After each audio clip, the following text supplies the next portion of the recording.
Evening. I think my mic isn't working. I'm calling back to order this meeting of the Sacramento City Unified School District Board of Education.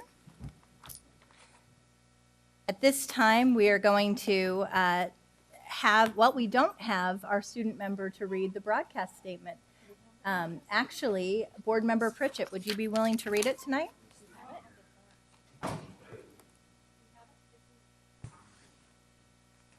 No. Yeah, it's not here. Here we go.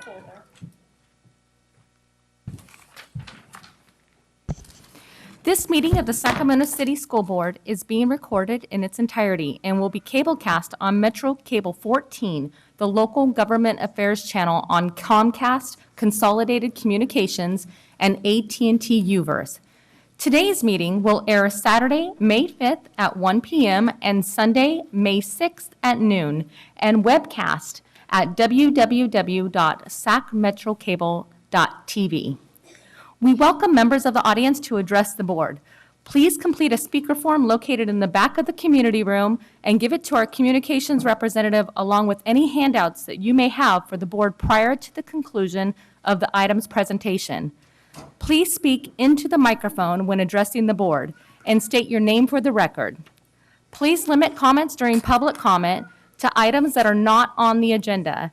If you do comment on an item that is on the agenda, we will ask you to please defer your comments until the item comes up on the agenda. Please turn off your cell phones or place them in the silent or vibrate mode. Thank you so much, Board Member Pritchett. I want to thank everyone for their patience and sincerely apologize for keeping you waiting tonight. We are trying not to make the closed session items running over a regular occurrence. And once again, I'm deeply appreciative of you being here tonight and sorry that we started a bit late. We're moving on to item 4.2, the Pledge of Allegiance, which tonight will be led by Ms. Chasko's second grade class at Hubert Bancroft Elementary. I see all of the proud parents and adorable kids in the audience.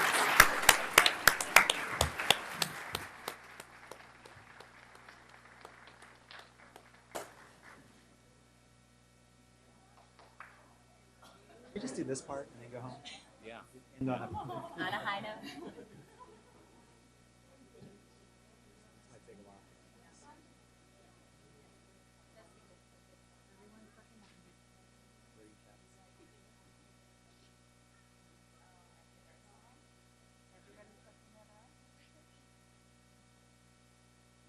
Please stand.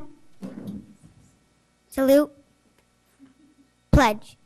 I pledge allegiance to the flag of the United States of America and to the republic for which it stands, one nation, under God, indivisible, with liberty and justice for all.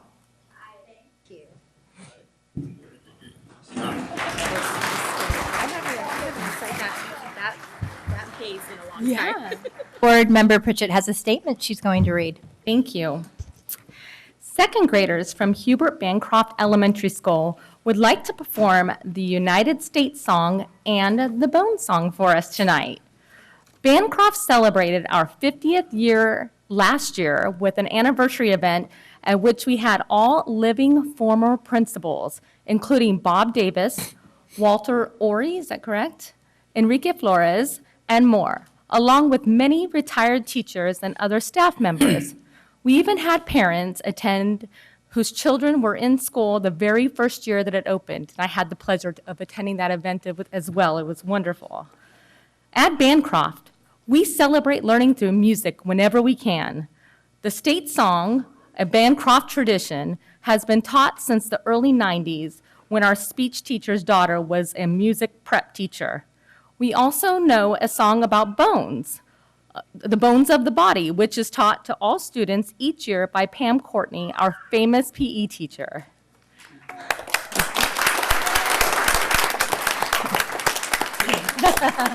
Many students come back and say that both songs have helped them in geography and biology anatomy classes in junior high, high school, and college. Besides our hugely successful and popular spring talent show extravaganza, our second graders do a winter and spring show to a packed house each time, which includes poetry, songs, musical instrument solos, drumming, and more. And I believe I have the pleasure of introducing Bancroft's second grade class. Would you like to sing your song? And now the state song.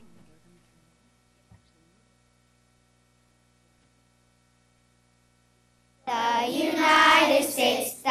United States, I love my country, the United States. There's Alabama, Alaska, Arizona, Arkansas, California, Colorado, Connecticut, and Delaware, Florida, Georgia, Hawaii, and Idaho, Illinois, Indiana, Iowa, Kansas, Kentucky, Louisiana, Maine, Maryland, Massachusetts, Michigan, Minnesota, Mississippi, Missouri, Montana, Nebraska, Nevada, New Hampshire, New Jersey, New Mexico, New York, North and South Carolina, North Dakota, South Dakota, Ohio, Oklahoma, Oregon, Pennsylvania, Rhode Island, Tennessee, Texas, Utah, Vermont, Virginia, West Virginia, Washington, Wisconsin, and Wyoming.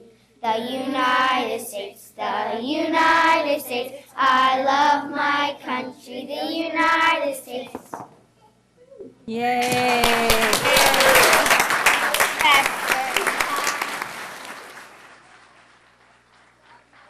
Chester, have you heard about Harry? He just got back from the army. I hear he knows how to wear a rose. Hip, hip, hooray for the army.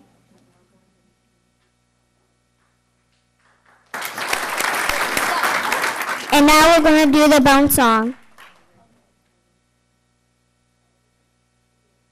Phalanges, ulna, radius, humerus, clavicle, scapula, sternum, ribs, femur, patella, tibia, fibula, phalanges, metatarsal, calcaneus, vertebrae, mandible, skull. Elvis shakes his pelvis all around the world. Cha-cha-cha! Yay!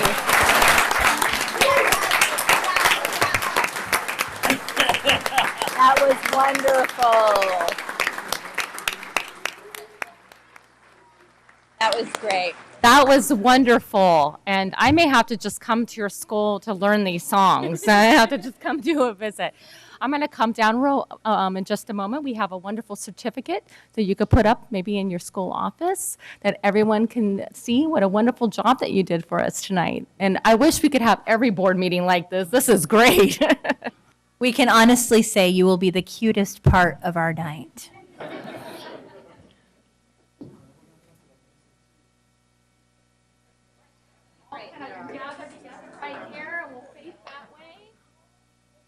I finally get to stand in the back. I'm not the shortest one here. I'm always the shortest one. I'm going to say one thing.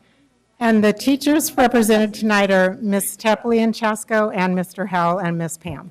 Thank you.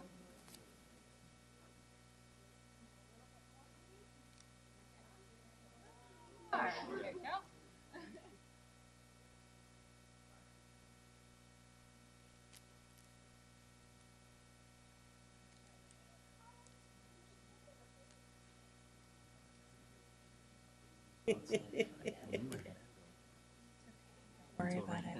It's fine.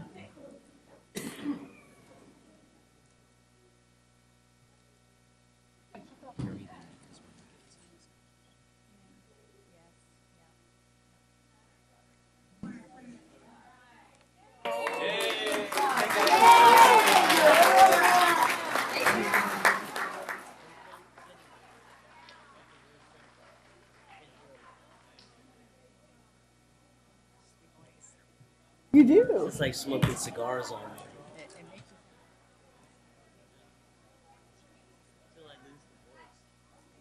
Thank you again. That was wonderful. We're moving on to item 5.0, announcement of action taken in closed session.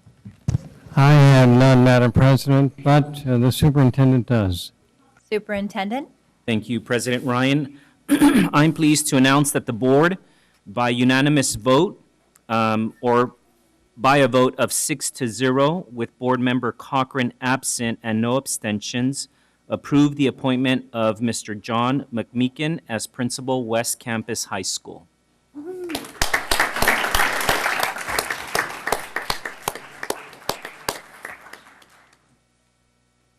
Is Principal Meekin here? Okay, well, we're very happy for him. We're looking forward to having his continued leadership on the West Campus campus. Moving on to item 6.0, agenda adoption. Do I have a motion? So moved. Second? Second. All those in favor? Aye. None opposed. The motion carries. Item 7.0, special presentation. 7.1, approve resolution number 3008 in recognition of the California Day of the Teacher. Unfortunately, Board Member Cochran is out ill today. She wishes that we express her regrets, and she has asked that Board Member Mai Vang present the resolution in her absence. Good evening, everyone. So tonight I have the honor of doing the recognition of California Day of the Teacher, which is happening May 9th, on behalf of Trustee Cochran, who could not be here today because she's out sick. And I just wanted to share, I think I've shared this story a lot with teachers and the community members, but there's an amazing teacher, Miss Jean Crowder, when I was a high school student at Sac High, who worked with me every Tuesdays and Thursday night until 11 o'clock, and she would drive me home. And had it not been for her, I would have never gone to college or even given those opportunities. And so for me, this resolution is very personal. I think not just to me, but all the board members on the dais. We understand the commitment, love, and passion that our teachers day in and day out do for our students and families. And so I know we're a little bit behind, but I wanted to take the time just to read the resolution. Whereas May 9th, 2018 has been designated throughout the state of California Day of the Teacher, and whereas teachers touch many lives with a lasting effect, and whereas excellence in our state and district begins with California teachers, and whereas teachers overcome obstacles and challenges daily to make a difference in the lives of students and families. Now, therefore, let it be resolved that Sacramento City Unified School District Board of Education commends our teachers and encourages parents and the community to recognize the efforts of teachers as we celebrate May 9th as California Day of the Teacher. I would also like to present to David Fisher, the president of SETA, a copy of this reso frame after the meeting, and just thank them for the incredible work and advocacy that they have done on behalf of teachers in our district. So thank you. Thank you so much, Board Member Vang.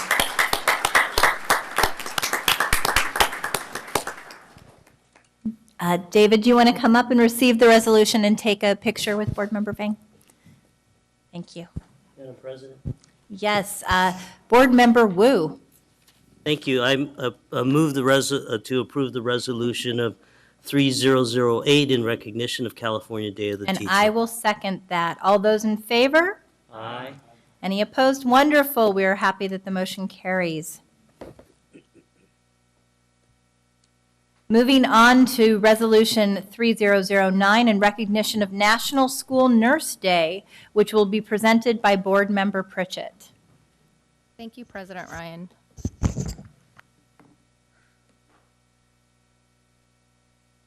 The nurses play such a critical role in each of our school sites to make it a safer place for our children. We actually will have two of our district lead nurses presenting tonight on our updated policy on head lice. This just shows that the job of the nurses will help in our schools, and it can also be a nitpicky job. But we really want to make sure that our nurses feel appreciated, and it's not a job for everyone, that's for sure. I work with nurses on a daily basis, and sometimes it's a thankless job. So we want to make sure that they know that they are very much appreciated. I have a resolution number 3009. Whereas school nurses play an essential role in ensuring children are ready to learn and are thriving. And whereas the Sacramento students, families, and staffs benefit greatly from skill and training of its nursing corps. Now, therefore, it be resolved that the Sacramento City School District Board of Education commends our nurses and encourages all students and staff to honor and recognize the valuable contributions of its school nurses as we celebrate May 9th, 2018 as National School Nurse Day. I will move resolution number 3009. And I will, Board Member Wu will second. All those in favor? Aye. Wonderful, the motion And I believe we carries. don't have anybody here to accept this tonight. Oh, we do. Would you like to come up? Yay. Watch out for those head lice. Nitpicky?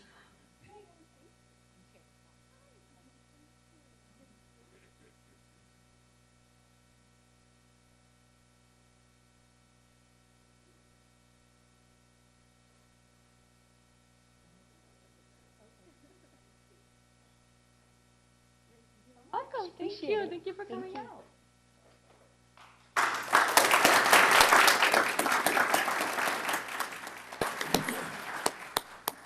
Thank you, and thank you for your hard work.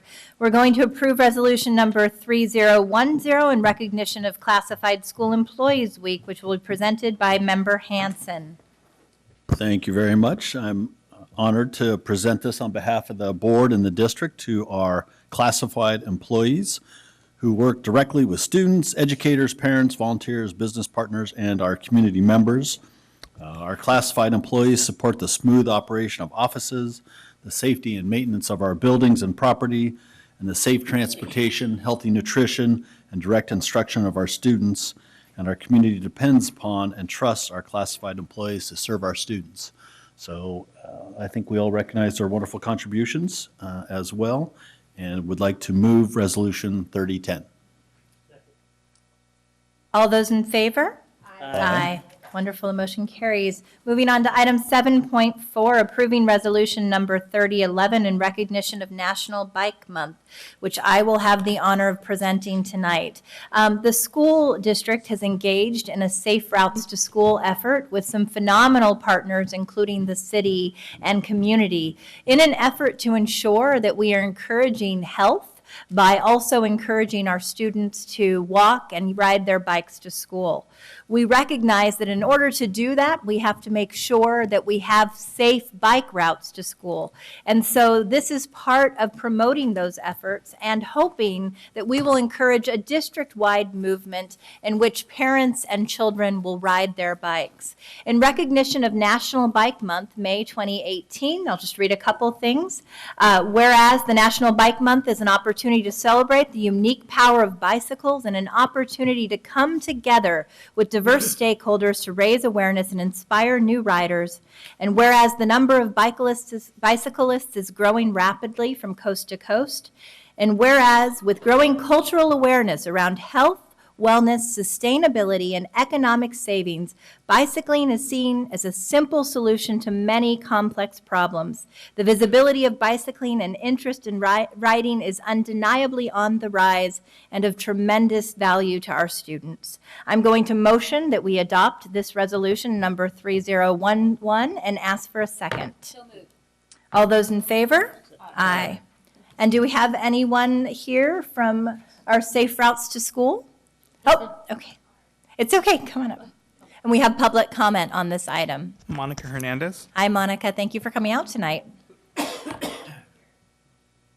And she has Get bike those loot. in the camera shot, right? Good thinking. Right. Good evening, everybody. My name is Monica Hernandez. I'm with the Sacramento Area Council of Governments. We are the regional organization that runs the May is Bike Month campaign. So I thank you very much for bringing up this very important issue and starting lifelong habits with young people. And I think it's also very important, and you noted that we raise up the facilities and infrastructure needs, particularly in our low-income communities, for safer bicycle and pedestrian access. I encourage you all, and I encourage teachers to go to maysbikemonth.com. We actually have a program where people can go in, pledge, including young people, it's free, pledge to ride their bike, get out of cars, and be entered into weekly prizes. Weekly drawings for prizes and raffles. And I brought each of you something that is very highly coveted in our campaign. And it's these Bike Month socks. And so for those of you who are familiar with our program, I've been working on it for 10 years. These are highly, highly sought after. I'm going to trust that you will, in your other jobs and time, encourage people to get on their bikes. Biking is a family-friendly activity, and we know oftentimes that it is not a choice, but the only option for transportation. So the more people we can get out there riding safely, the better environment we'll have for everybody. We also have some T-shirts here, and I will leave these for you. Thank you so much, Monica. We appreciate your efforts.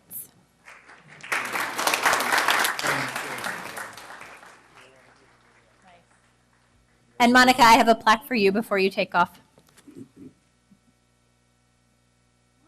Those socks, because I have to report it as gifts. I will need the exact number. Pretty sure they're not They're not $30. Okay, get it for everybody.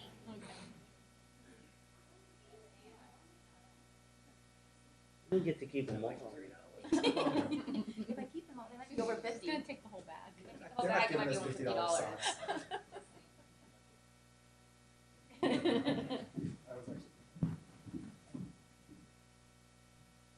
And as we move on to our next item, I do want to note that as part of our agenda adoption, we are recognizing the Children's Mental Health Awareness Day on May 10th. I know we have our wonderful staff member, Victoria Flores, in the audience, who has supplied each of our board members with a green mental health awareness ribbon that we're wearing tonight in recognition of the staggering statistic that 1 in 5 individuals will struggle with mental health. Many of us know individuals in our own families and communities that have overcome those challenges day in, day out. And I will say Victoria Flores is one of the hardest working employees in our district, and her work is heart work that we are so grateful for. Thank you, Victoria.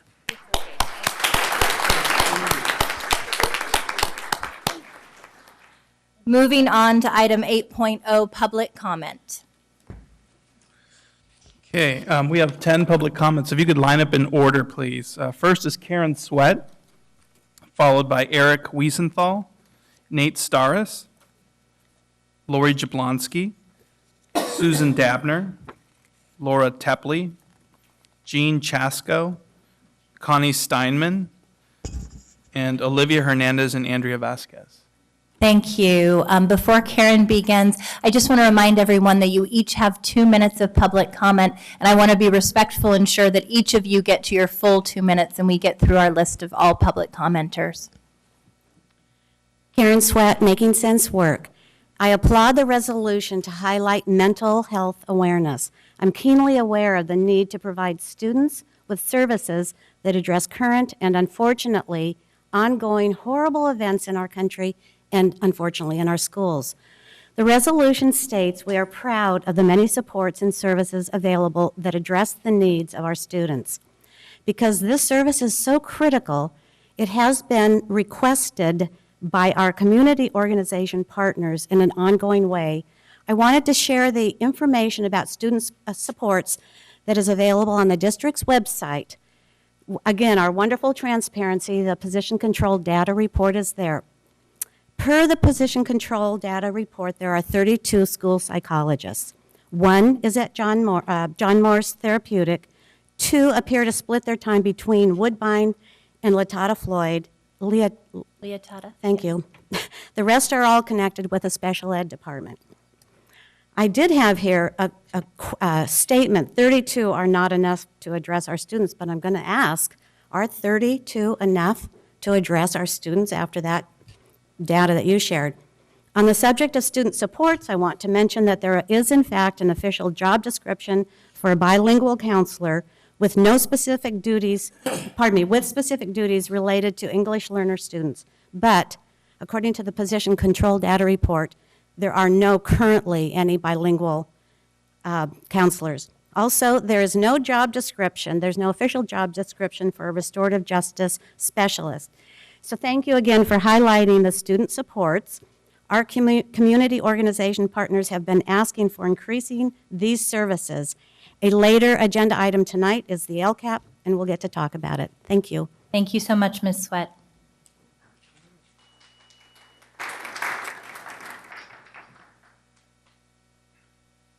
Good evening. My name is Eric Wiesenthal, and I'm back before you again this evening because I, like other parents of children attending McClatchy High School, would like some answers concerning the issues growing out of the rape 2 years ago of a young woman who attended McClatchy.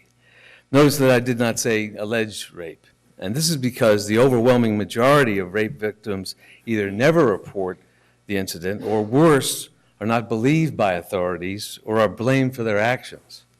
And I'm not here to discuss the merits of the lawsuit filed against the school district. However, I do want to ask the board that were they the parents of this young woman, why would you risk your child and you reliving the horrendous crime unless something did actually happen? This young woman's parents are not in it for the money, and nobody put them up to filing the lawsuit. Now on to the reaction, or I should say inaction, on the part of Principal Peter Lambert, Assistant Principal Matt Schlager, and others as mandatory reporters under Title IX and other regulations. It doesn't matter that the rape occurred off campus after hours. What does matter is that this young woman reported in detail this incident not only to the resource officer, but also others at the school. No police report was filed, no follow-up in terms of counseling and support at McClatchy occurred. Instead, this young woman and her parents were told that she was, quote, a distraction, and that she should leave campus until the situation cooled off. Meanwhile, nothing was done to question the suspects, and worse, when the young woman returned to campus, she was taunted and bullied by the same boys who had raped her, in addition to others. Now, please let me know if I've got my facts wrong.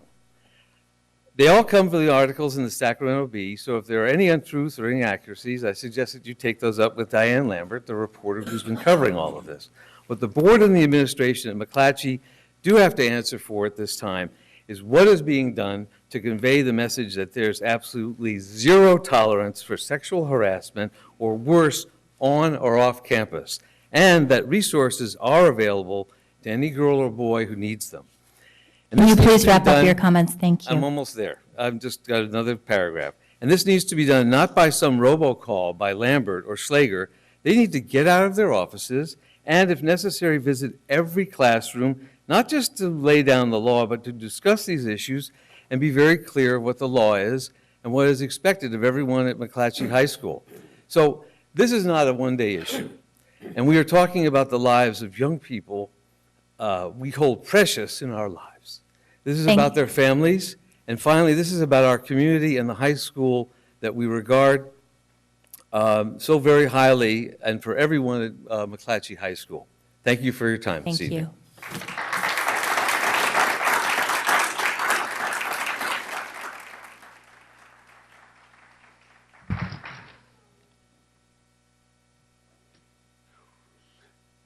Good evening and thank you.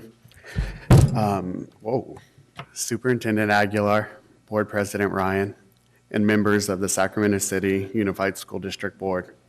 My name is Nate Stares, and I'm a social science teacher at McClatchy High School. On behalf of my coworkers, CKM's teachers and counselors, I'd like to correct some statements made at the last board meeting about our vote of no confidence in our principal, Peter Lambert.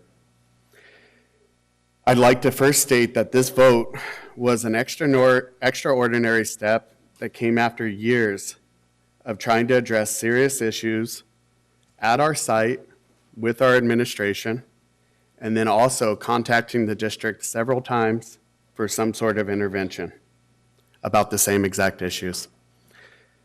First, With respect to the vote, as a criticism of CKM as a beloved institution in this district, we strongly disagree. Even though I'm here to share a personal story, it's quite representative of our entire staff. I student taught at McClatchy. I've taught there for 14 years. I've lived in several communities around the district to be around my students. My daughter's going to graduate from there in 2033. We love this school. We love our students and what they achieve after so many hardships. We love our parents and all the support that they give. We love our classified staff because they keep that site running. It was not an attack on CKM as an institution. It was a step that was taken after years of frustration. Second, the vote was not ginned up. Out of the 95 teachers and counselors that were eligible to vote, may I have just a couple minutes or a couple seconds and I'll wrap up. Please, thank you. 6 were absent that day on the vote, making it 89. 79 took part in the vote. And they took part in the vote even though there was administration surveilling where the voting was taking place. 68 voted no confidence, 11 voted confidence. That's 86% of 79. That's how the vote went down. 4 teachers at the site helped count, helped do ballots, and were not SCTA reps. All we're asking, and we're looking forward to Superintendent Aguilar to come and speak with the teachers so we can offer the details in the story. This isn't the perfect venue for that. We're looking forward to meeting with you. Thank you.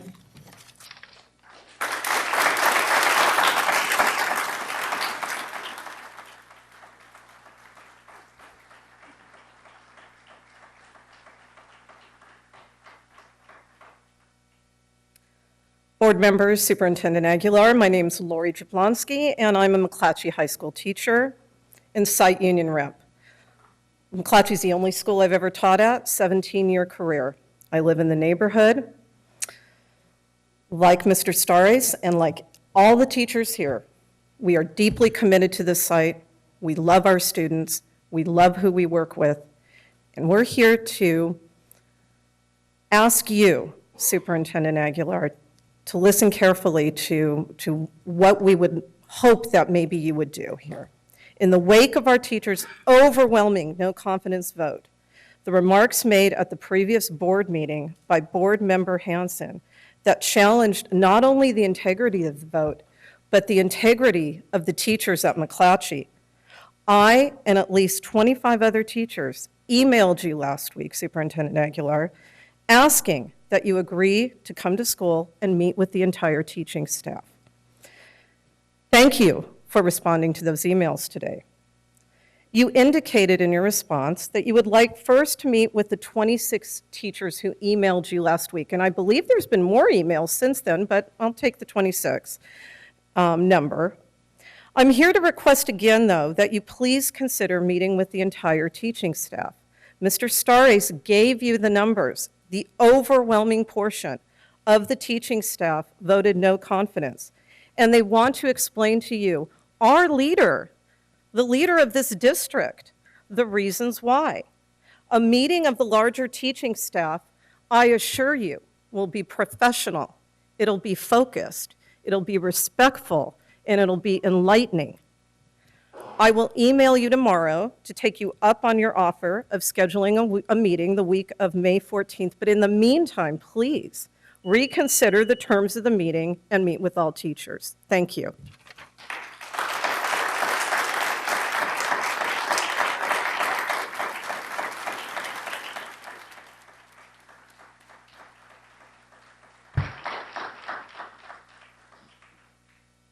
Good evening. My name is Susan Dubner Simonelli. My daughter graduated from McClatchy a few years ago. My son is a current student at McClatchy. I was thankful for the 2 forums on racism that took place earlier in the year, and I attended both of them. I feel it's a very worthwhile topic. And then following those, Superintendent Aguilar, you sent us a summary of, or at least many of the notes and suggestions that were made, and I appreciate that. So I replied with this letter, knowing that it probably wasn't going to go personally to you, but those notes did give an email for you directly, so that's what I did. because I was appalled at things that appeared in the news after the problems with racism. So I began, yes, I want to continue to be a part of the conversation on racism. I also think there needs to be a conversation on how the administration at CKM and law enforcement handle reports of sexual assault. Regarding the gang rape and subsequent bullying of a CKM student 2 years ago, all teachers and administrators and staff are mandated reporters of child abuse. And the school resource officer and police department should have investigated the girl's report of being gang raped, regardless of where the incident occurred. Instead, the resource officer has been transferred to another school. How many victims of sexual assault is he not reporting at his new assignment? Or does he only report sexual assaults that happen to virgins? All of the adults in the room failed to protect a girl who was drugged, gang raped, photographed half nude, had to see her rapist every day in school, and was tortured by bullying every day from the rapist and many other students. Then she was told to leave the campus for a semester because she was a distraction. As a result of this, she eventually attempted suicide. But the gang rape occurred off campus, so the CKM administration and the school district, I believe, deny any responsibility. It's a good thing she didn't succeed in killing herself, because the district and CKM would really be in a sling. I do not know this young woman, but as a mother and a licensed psychotherapist for over 25 years of experience, I know that this trauma will affect her for life. My heart goes out to her. Thank you for listening. I look forward to the day when our schools will be safe places for all of our children. Thank you. If I can please remind our subsequent commenters, 2 minutes each, please. I didn't hear what you said. You each have 2 minutes. Thank you. Okay. Hello, my name is Laura Tepley, and I'm a teacher at Hubert Bancroft Elementary School. I was here 2 weeks ago to ask for your support in maintaining my job share with Jeannie Chasko. It is being arbitrarily denied, even though we have numerous letters of parental support. Here is a timeline for your knowledge. January 31st, job share denied. Grievance filed in February. Our first grievance meeting was March 14th. Notice of denied grievance by HR head on April 9th, 5 days late. Escalated to level 2 grievance immediately. We came to board meeting April 19th to share our letters of support with each of you and ask for your help in maintaining our job share. Today, May 3rd, still no news from HR in regards to our level 2 grievance date, and not one of you has reached out to either of us. It is one thing for you to ignore us, but to ignore the letters of genuine support from our parents makes us very sad. We hope that it is not your tactic to try to make the process extremely slow and tedious. We hope that you will take joy, comfort, and pride in the wonderful programs that we bring to the Bancroft students and allowing us to keep the time with our families. We are wondering, have you read our packet? I don't really think so, because if you had, we would not still be fighting to keep our job share position. We believe in ourselves and our job share program. We would love to continue enriching Bancroft. We hope that after today, we will finally have the support that we have worked for and deserve. We hope that justice will prevail and that you will not allow our fate to be because of a bad decision based on an opinion and bias. Bancroft is struggling in many ways right now.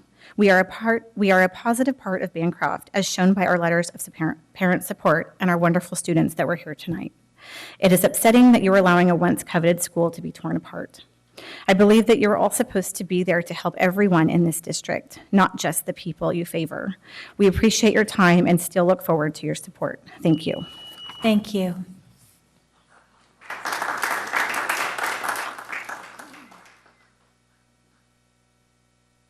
Hi, and thank you for hearing both of us again, and we're very, very grateful to you for listening to us and hopefully reading our packet of letters from our students and parents from last year and this year, and former students of Mrs. Tepley.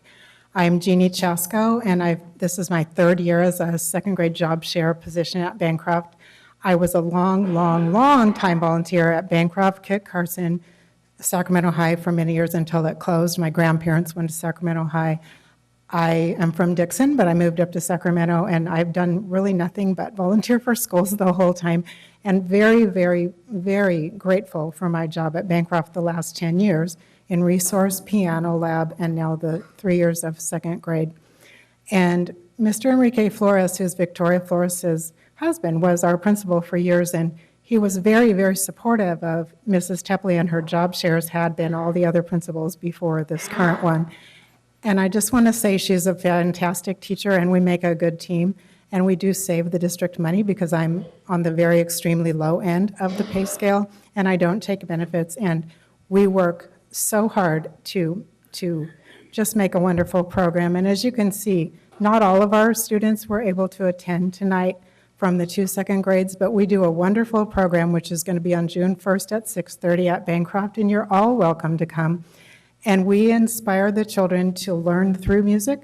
We teach piano, drum, or I teach piano, drumline, and all kinds of songs, and whatever I can do. I use my whole family to come in and teach art. I have a very artistic family. My daughter comes in and teaches music. She's a Sac High graduate from 2003, along with my Vang. We're a Sacramento family, and I just hope that you'll please consider letting us keep our job share. Thank you so much. Thank you.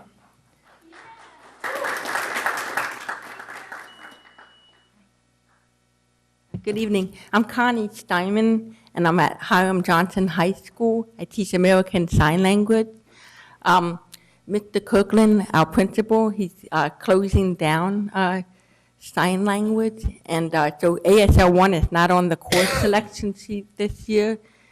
But for ASL 2 and 3, he and 2 other VPs approached me during my prep, and they told me that I could either teach all 9th grade English or surplus myself to another school to teach ASL and English 12. And I told them I have seniority because I've been here for 17 and a half years. And I told them my students who are in ASL 1 now, they're sophomores and juniors, they had the right to take the 2nd and 3rd year of sign language for college. And some of the parents have called me. Very concerned about their sons and daughters going to college with 2 years or more of the same language. I have a tally from the counselors of how many students would like ASL 2 and 3. My students started a petition with like almost 200 signatures of students who want ASL. ASL 2 and 3 or ASL in general? ASL in general. And how many students do you know have completed ASL 1 that would be looking to take ASL 2 and 3? 51 for ASL 2 and 15 for ASL 3 so far. Thank you. And then, and I wrote a letter to Mr. Kirkland clarifying what he said. And she just basically said, I'll get back with you. And I did send Mr. Aguilar a letter too back in March, explaining the situation of how important ASL is. And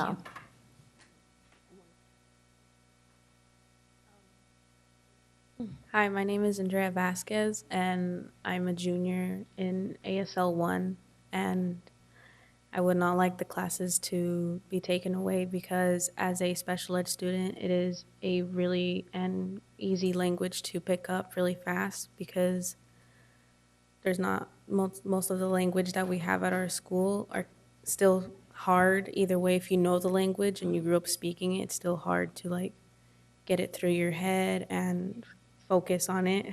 I should know. But it's like a safe spot for every other special ed student that's in there because I'm not just the only one. And I know that for freshmen next year that are also in special ed, I know that they would want to take it. Also, when I was signing up to go to Johnson my freshman year, I was told that there was sign language, but I did not see it on the roster to sign up for your classes. So that made me a little concerned. So that's why I had to take it as a junior because they just told me that it was on the roster. Thank you very much. We appreciate your commentary. Did you want the petition? Please feel free to submit it. Yes, thank you. Hello, my name is Olivia Hernandez. I'm a freshman at Hiram Johnson High School, and recently I have been pulled into to the counseling office to choose my classes for next year, and I was really upset when I didn't see ASL 1 on there because for a while I've been really looking forward to taking it and learning the language so I could communicate with Miss Steinman and most of my friends that do take it. When I found out that they wouldn't be having ASL 1, I was very upset, and I just really want it to be here next year. Thank you both students for sharing your stories tonight. We appreciate it. Thank you. Do we have any other public comment? End of public comment. Okay. Do we have the students' names submitted for the record for public comment as well? Yes, we do. Wonderful. Thank you so much. We're moving on to item 9.0. Oh, sorry. Oh, looks like Board Member Hanson has a comment. I wanted to make sure I had my comments at the appropriate time, so responding to some of the folks who wanted to make a statement, I thought it was important for me to have a statement as well. I guess I'll just say that I've heard from other teachers who are saddened by the conduct of some of their fellow teachers at McClatchy, regrettably, from other teachers at other schools who are saddened by the conduct of their union leadership. And, all of them feel saddened by the fact that some teachers and the SCTA seem to put the importance of their actions above the actions and the content for our students. And so when we let the school start being about the adults, we're going down the wrong road. And that seems like what's happening more and more here. The written comments that were passed out to us earlier talk about a particular teacher. He's named in here, Tim Douglas, saying on September 25th to our black principal, Peter Lambert, when another administrator was with him, standing with him, saying to the white guy, "Is he your master?" to the black principal. And then on November 30th, the same teacher saying, "You colored people," to a black principal and a black administrator. You can make your own judgments about how those comments sound to you.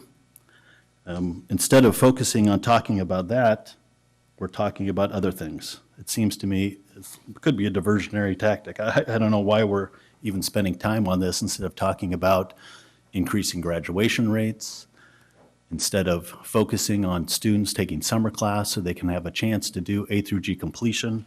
Those are the things that are important to me, and I think to the vast majority of people who are here. The SCTA leadership, according to these documents that were passed out, refused to be interviewed, as did the teacher, when the report was being done. Why would they not participate in that? That's a mystery. I hope that changes. I understand it may be changing. Why are we spending time talking about this? There's 2,500 students at McClatchy High School that we should be focused on them getting an education and not trying to tear people down. It's a mystery to me. I've been on this board for 6 years. So many good things are happening at that school, so many positive things.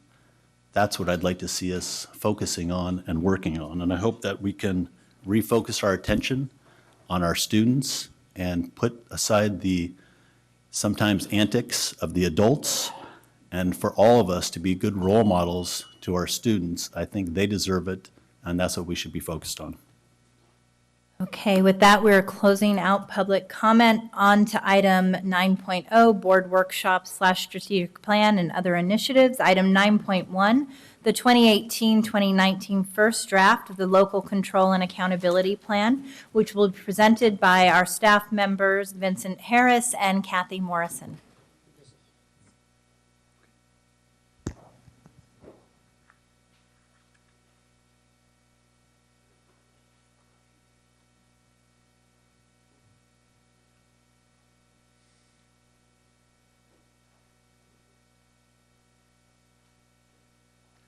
Good evening, Board President Ryan, board members, and Superintendent Aguilar.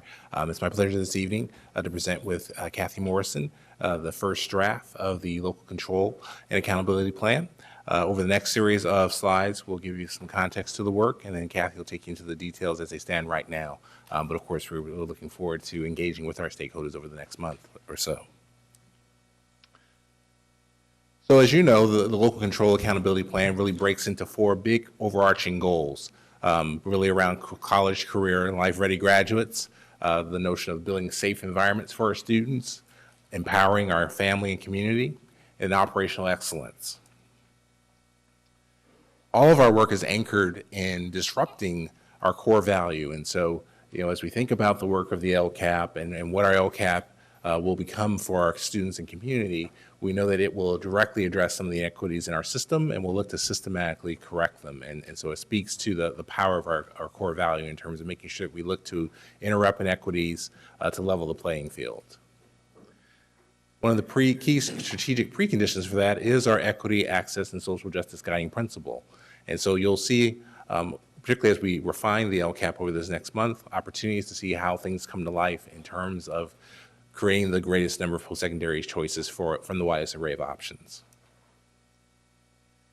So we've talked a lot about this over the course of the school year, and we're still operationalizing it to a large degree, but we recognize that to really make the work effective and sustainable, we really need to integrate our existing artifacts in our system. And so this month, our sites have just completed their site planning process.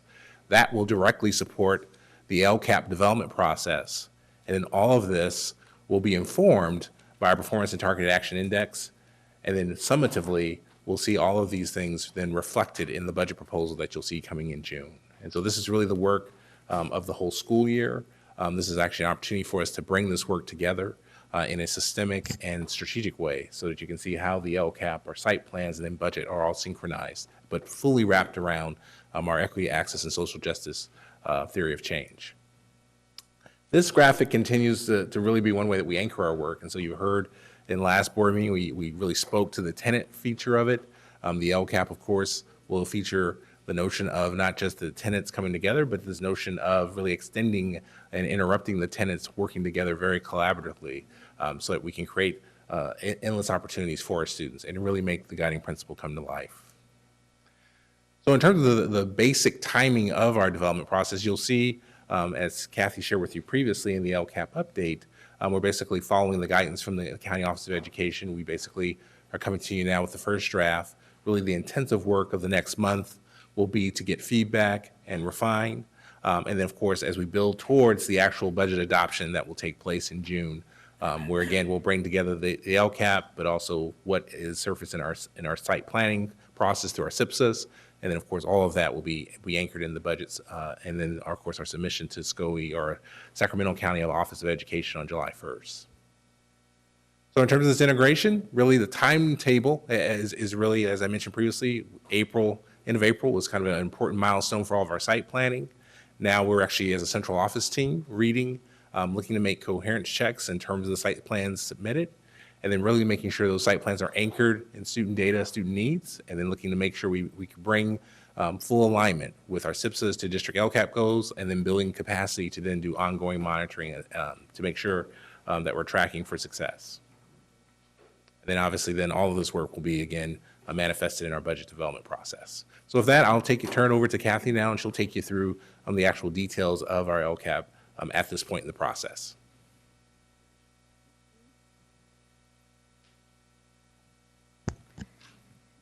Good evening, Board President Ryan, board members, and Superintendent Aguilar. I am Kathy Morrison, the LCAP and SIPSA coordinator, and tonight we are releasing the first draft of the 2018-19 LCAP, which is the second year in the 3-year plan. The goals in the LCAP are comprised of metrics, actions, and expenditures. So we would like to detail some proposed modifications to each goal. For Goal 1, in support of college, career, and life-ready graduates, we have added an action to represent the expanded learning summer program. Funding is also provided for staff who work with students in the areas of English language arts, mathematics, and improving English language development. For Goal 2, in support of student engagement, the biggest investment is funding for before and after school programs. This funding is in the LCAP in anticipation of grant funding that has not yet been received. For Goal 3, the Family and Community Empowerment action, we are not modifying any of the existing actions, but we are proposing to revise 2 of the metrics. We propose to set a more modest target for DLAC attendance and for home visits. With regard to home visits, the district is now flagging home visits in the student information system, and this will enable us to establish a new baseline and in the future establish student outcomes with home visits. In Goal 4, Operational Excellence, the district is enhancing the actions. A portion of supplemental and concentration funds are allocated for a staff member who will provide data dashboard reporting to support the district and school sites to monitor and analyze student progress. In order to further develop customer service standards and provide leadership toward a positive complaint resolution system, a director of constituent services is being added.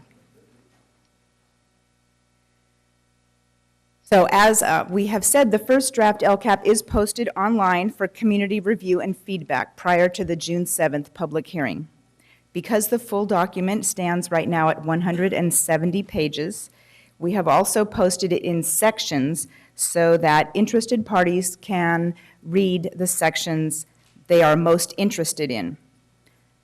The next LCAP draft, as stated, will include updated metrics, budget, and expenditures. Tonight, I want to take a moment to acknowledge the members of the LCAP Parent Advisory Committee who have been working throughout the year learning and discussing the components of the LCAP. I just want to thank them for coming.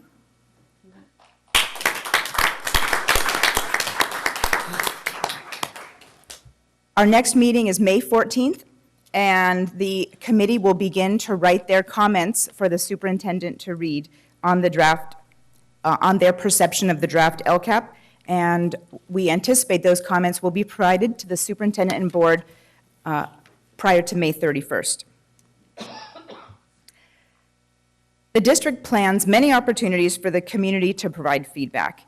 In addition to the LCAP feedback survey and the work of the LCAP PAC, the graduation task force will have an opportunity to weigh in and evaluate where their recommendations intersect with the district's need. I want to briefly highlight upcoming workshops that are being held in our area on the LCAP and dashboard. Tony Tinker is a member of the Black Parallel School Board and also the LCAP Parent Advisory Committee. She has been working with the California Collaborative for Educational Excellence over this year to create a parent-friendly workshop. And Tony will be offering these workshops in May, and the district is very pleased to be working in partnership with this community group. So to wrap up, now that our school plans have been completed, we are beginning to read them in order to categorize the LCFF activities and to include those expenditures and actions in the LCAP. The second draft of the LCAP will be provided for the June 7th public hearing, with the adoption to follow 2 weeks later, and submission to county office within 5 days of adoption. So we will pause now for public comment and questions. Okay, it looks like Alex is coming back. Do we have any public comment on this item? Yes, we have 5 public comments. If you could line up when you hear your name. Liz Guillen, John Perryman, Karen Sweat, Tony Tinker, and Angie Sutherland. And as our public commenters line up, I want to thank Tony for taking the lead on our parent education workshops and congratulate her on her engagement.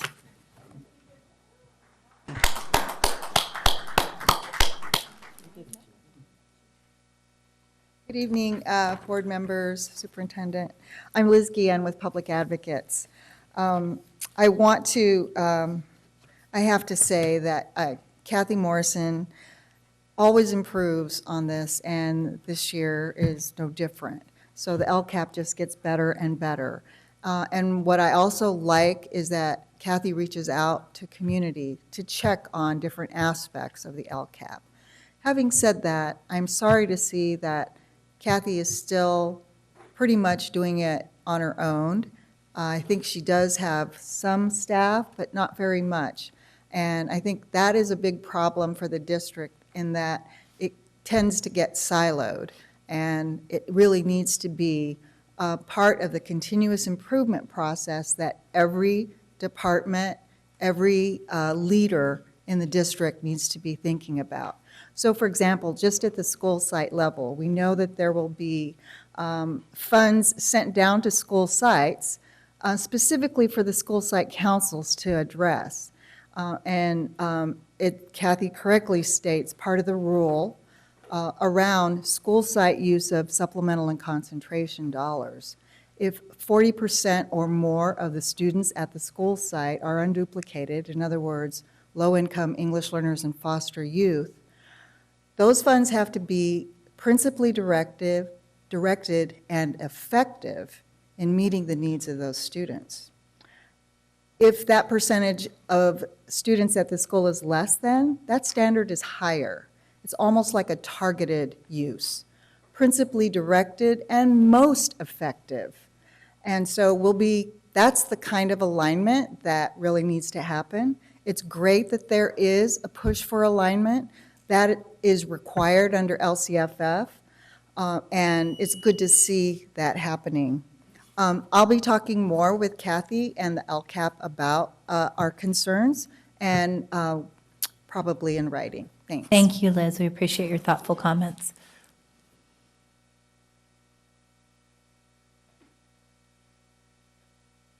Completely familiar with these doc cams. How do I make it work? And let's pause the clock until we get that working. No problem. And I'm not familiar with it either, so don't worry about it. Thank you.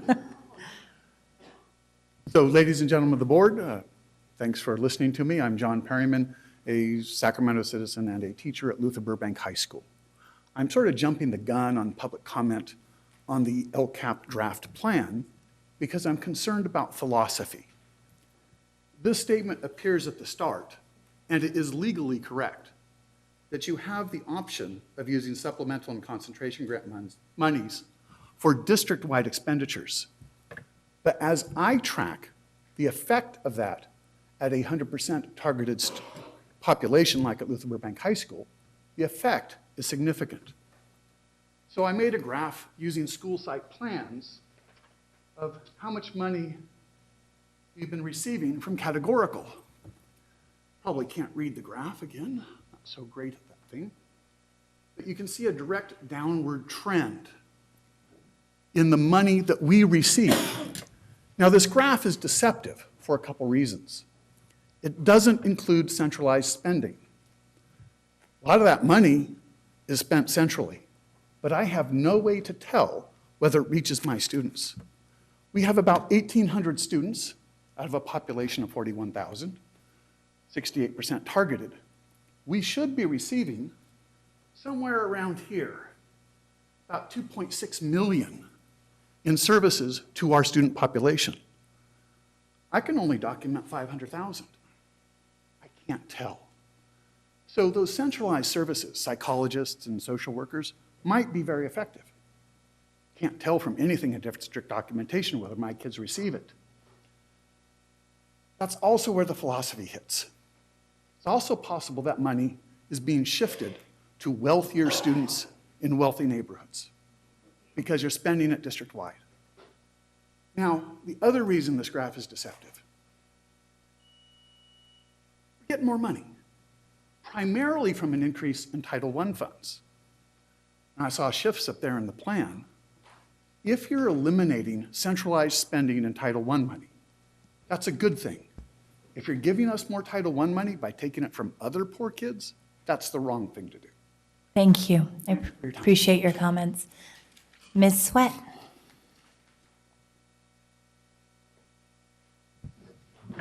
Thank you.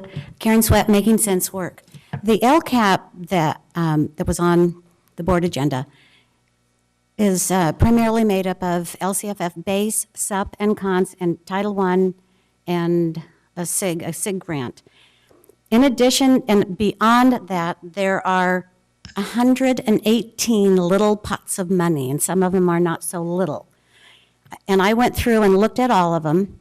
About 32 of them dovetail. They work with the same activities that are currently in the LCAP and could be in the LCAP.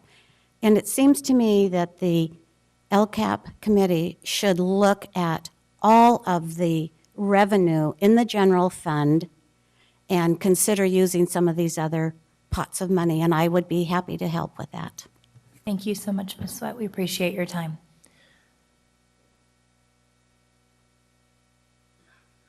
Good evening. I'm very happy to have worked on with CCEE to bring these parent engagement forward for LCAP and for the workshops to make sure that parents are engaged.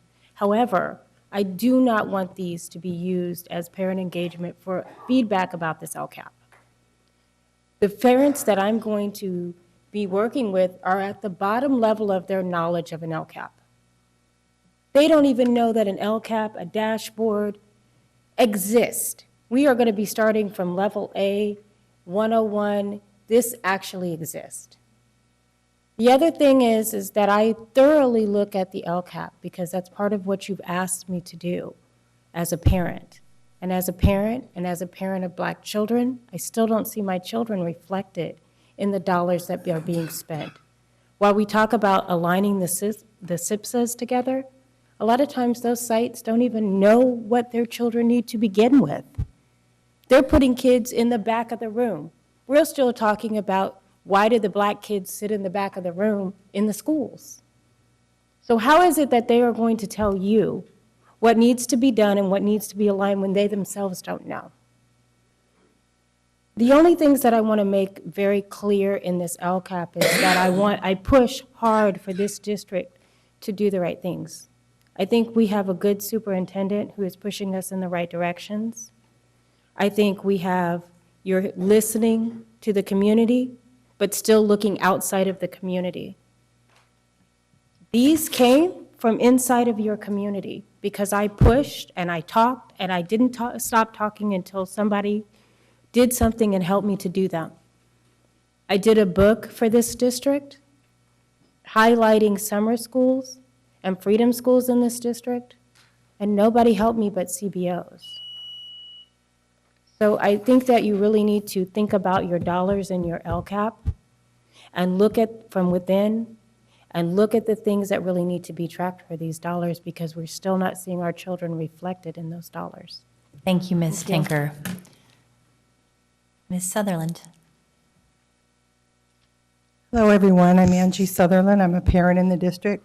And I also want to thank Kathy and Tony and Karen for the work that they're doing to bring transparency and information to parents.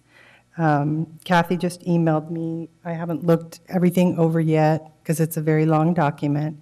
But I did do a lot of analysis myself on students with disabilities and how, as it's mentioned in the LCAP, there's several red areas in the state. There's also statewide indicators that have not been met. And I didn't see in the infographic that's on the website for the LCAP, students with disabilities aren't even mentioned in the infographic. I know they're not one of the unduplicated groups, but they're still part of the LCAP. So I have been making my own infographic, and I just wanted to highlight some of the very low areas and areas not met. The College and Career Readiness Indicator on the school dashboard indicates only 1.8% of students with disabilities met this proficiency out of 6,000 plus students. Very low graduation rate, a significant decline in the four-year graduation rate, only 58.3%. Also, the increased suspension rate, it should be going down and not going up. It increased to 10.4.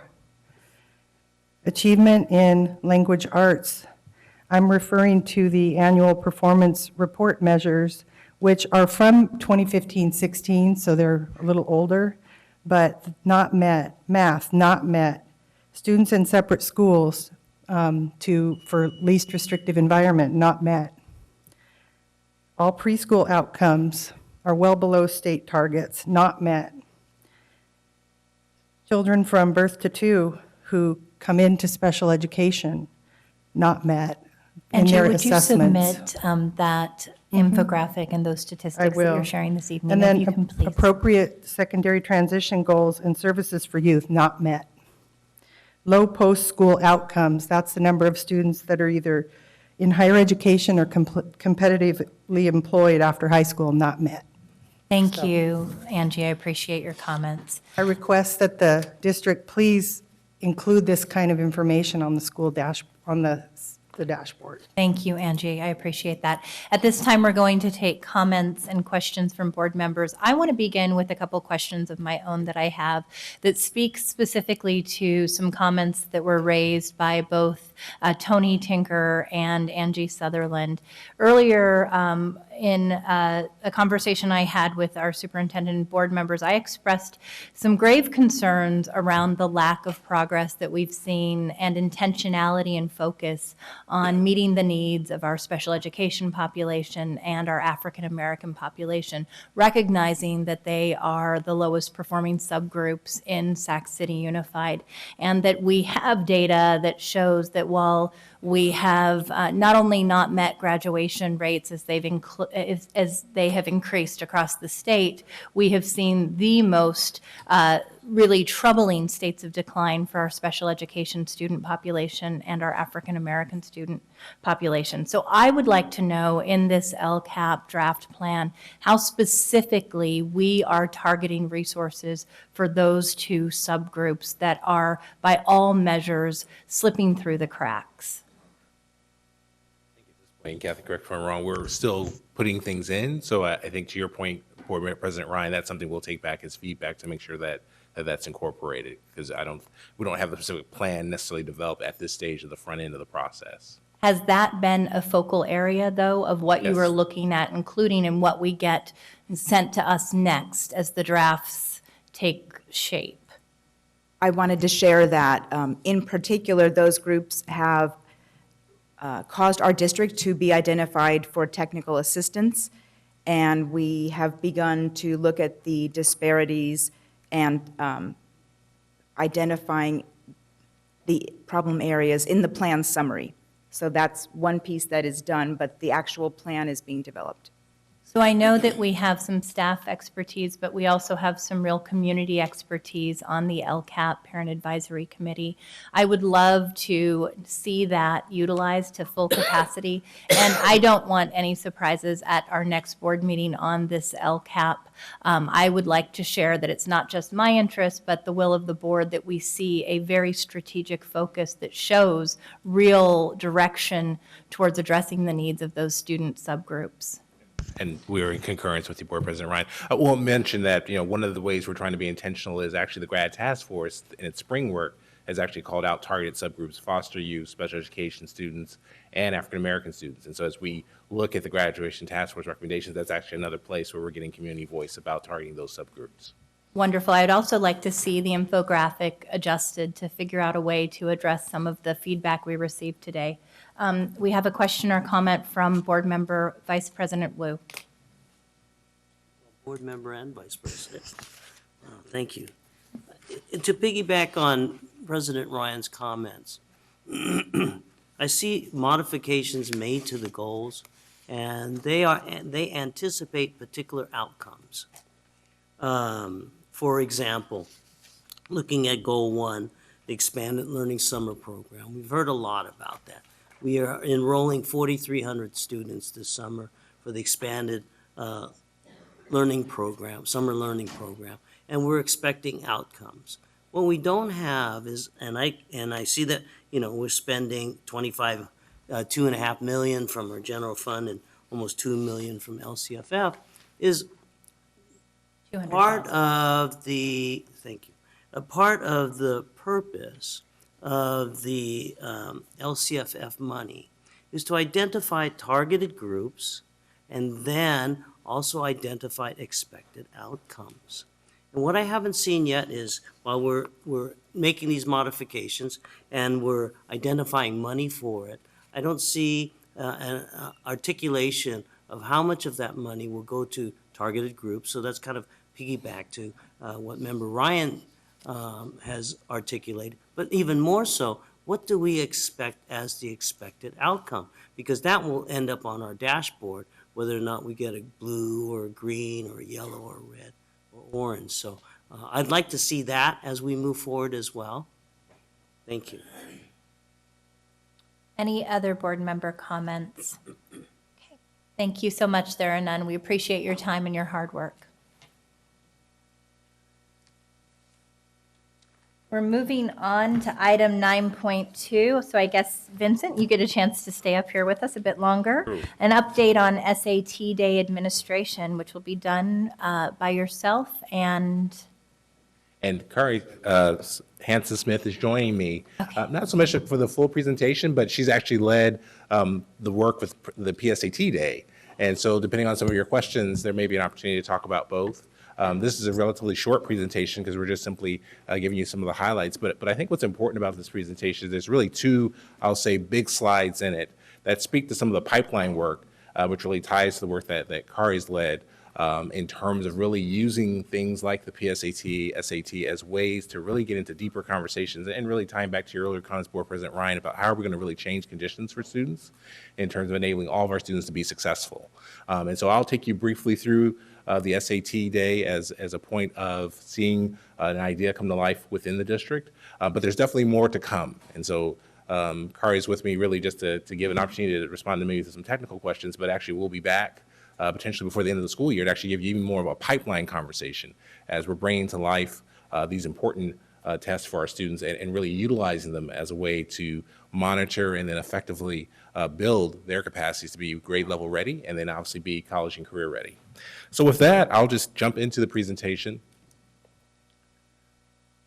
And again, we covered this in the prior presentation. I think it's always important to come back to it because ultimately SAT Day is an important milestone in really how do we interrupt inequities in our system. And so the notion of actually giving the SAT to all of our 11th grade students is actually a very big idea and very disruptive. And I'll share a few slides that I think will bring that to home to a large degree. The role of these higher education exams, obviously there's multiple ways in which they support students. Certainly in terms of college readiness, reducing barriers, reinforcing this notion of the greatest array of options after high school.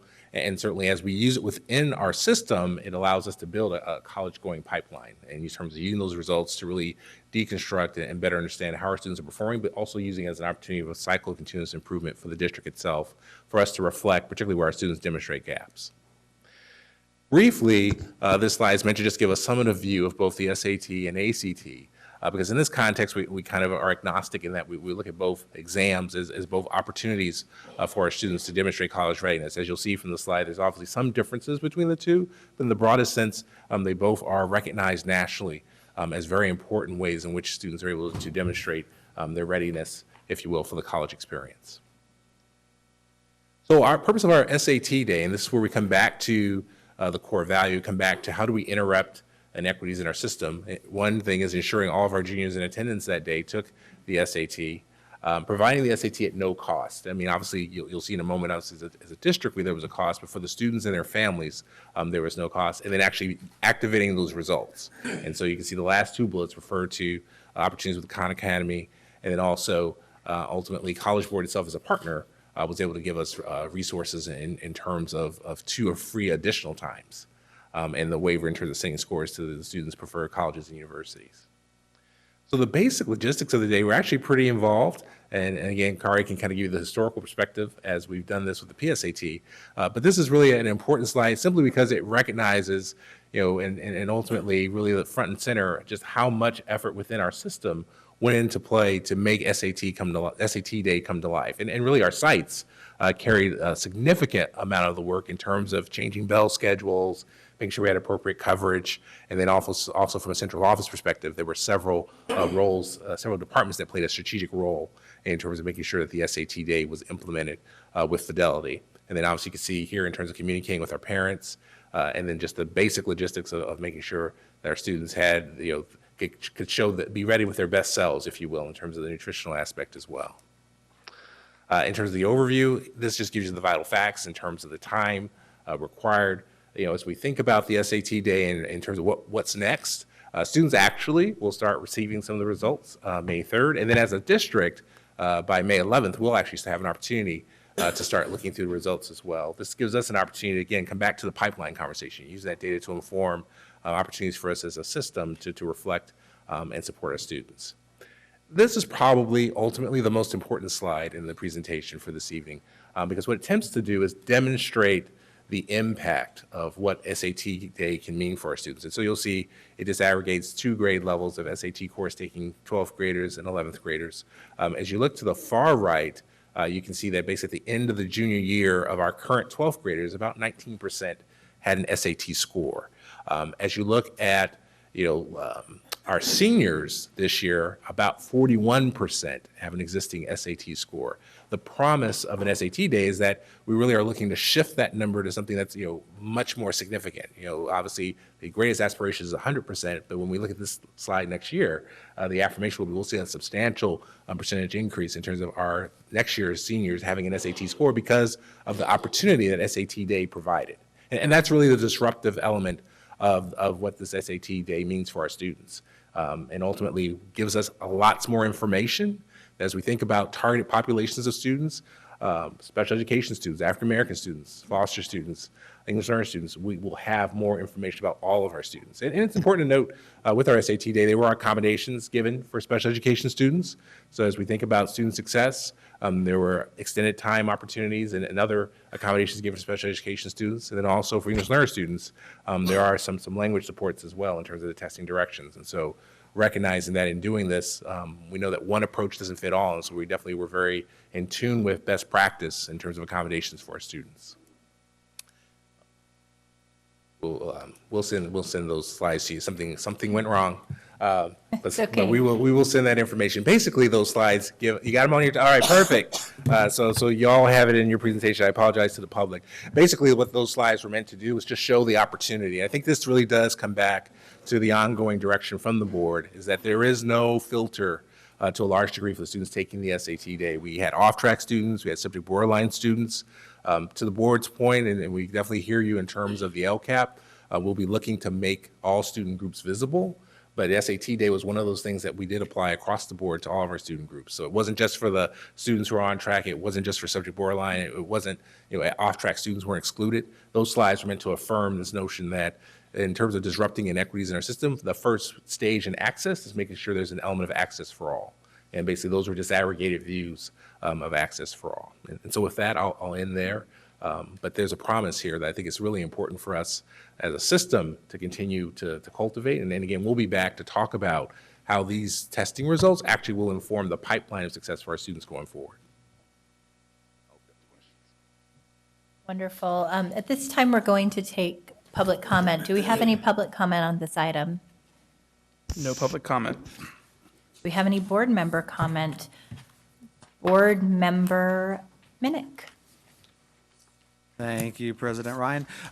Thank you so much for this information. And I have heard from so many parents of juniors in high school about how what a big deal this was for them. And these are parents who were, highly engaged, had every intention of paying and sending their kids there. But it made their life easier. It gave another opportunity for their kid to take the SAT. So I can only imagine the kind of impact it's going to have on all those kids that weren't going to be taking it. So I really appreciate that, and I want to make sure that that I'm hearing about this out there. So I'm really excited. So my question is, because you may have said this, and maybe I just misunderstood. On page 8, or slide 8, the chart that we had here, the center of the graph, that's what happened this year. So the Correct? center is our current seniors and the percentage of them that have an SAT score. So because the SAT because it was for administered juniors, to 11th graders. Exactly. So the promise is that 41% will be dramatically different next year. Gotcha. So then So, okay, so that's what, those seniors this year are, 41% of those seniors. Have an SAT current score. Seniors. Current seniors. Took the SAT sometime Some point. between Right. now. Okay, so Between now and theoretically, March in a 8th. perfect world, as we administer it across the board, 100% of seniors next year will have taken it because they took it this year when we offered it. Okay. And that's really the promise of the work that Kari has led with the PSAT, with our 10th graders. So it's really recognizing that promise of getting almost all of our students. Cool. I just wanted to make sure I understood that correctly. Thanks for everything. Looks like we have a board member question from Board Member Hanson. Yeah, just quickly, what's the cost to the district? I wasn't clear how. About 114,000. Okay. Seems very reasonable. Okay. So I had a couple questions and comments. Obviously, I'm very excited about this. In my day job, working for the Campaign for College Opportunity, much of what we're doing is providing support to students to remove barriers to college access and student success. I'm interested in how you are correlating the SAT test results and the ACT test results to helping to identify and remedy the barriers to college readiness for students. So how are you then taking those results and, implementing academic interventions to address deficiencies? I'll start, and if Kari, you want to add, feel free. Actually, in partnership with College Board, they actually have done a lot of work around this notion of AP potential. And so they've given us some tools and some ideas around strategies of how to use the test to frame conversations for students. And more importantly, it's more that backward mapping about helping us profile students who potentially could be high achieving with the appropriate level of course taking patterns. And so that's where this really becomes part of the conversation of, how do we build a pipeline for students to be successful? But I think also related to your question, there is an element of our College Futures Foundation partnership where we actually can talk more with our higher ed partners and share more specific data points, this being one of them where we can actually do more deconstruction, which now we can maybe take a profile of a student who is successful at, let's say, a Sacramento State and backwards map kind of their experience based looking at their SAT score and then looking at their curricular experience and say, so what were the opportunities, both for students who are scoring high and students who are scoring low? So I think there's lots of opportunities to execute the question you're asking, and we're still learning about them currently. So, and you're saying in part because of the data sharing agreement we've executed, this will make it even more seamless. That's wonderful. I do want to just point out something that Board Member Minnick said that I think is really important in this conversation, which was that he had heard from several parents that were excited this made it easier, but they were likely to have paid for the SAT or ACT test for their child anyway. And I liken this very much to also free community college. I appreciate the intention of offering it free of charge to everyone, and this is a very modest investment, but really that's equality versus equity, and how do we ensure that we are closing opportunity gaps and providing additional supports to the students who wouldn't have the parents providing those opportunities otherwise. And so I would argue after this testing, those student populations are the student populations that would be most likely to undermatch based on not having filled out the FAFSA form, et cetera. And so what we're doing to be intentional and do a deeper dive with that student population results in true equity. And while I'm very grateful and excited by this, I want to see that intentionality and focus with that equity mandate that we've been putting forth under the superintendent's leadership. And to your point, Board President Ryan, we actually have a set of metrics and indicators specifically measuring kind of the milestones in the college going experience, FAFSA being one of them, making sure that as we work with our students, we are looking at their schedules to make sure they're optimizing the opportunity. So that's a really important point. Thank you. We appreciate your hard work, and we're excited to see this grow into the future. Moving on to item 9.3, the update on elementary school athletic programs, which will be presented by Doug Hoosier and Greg Purcell.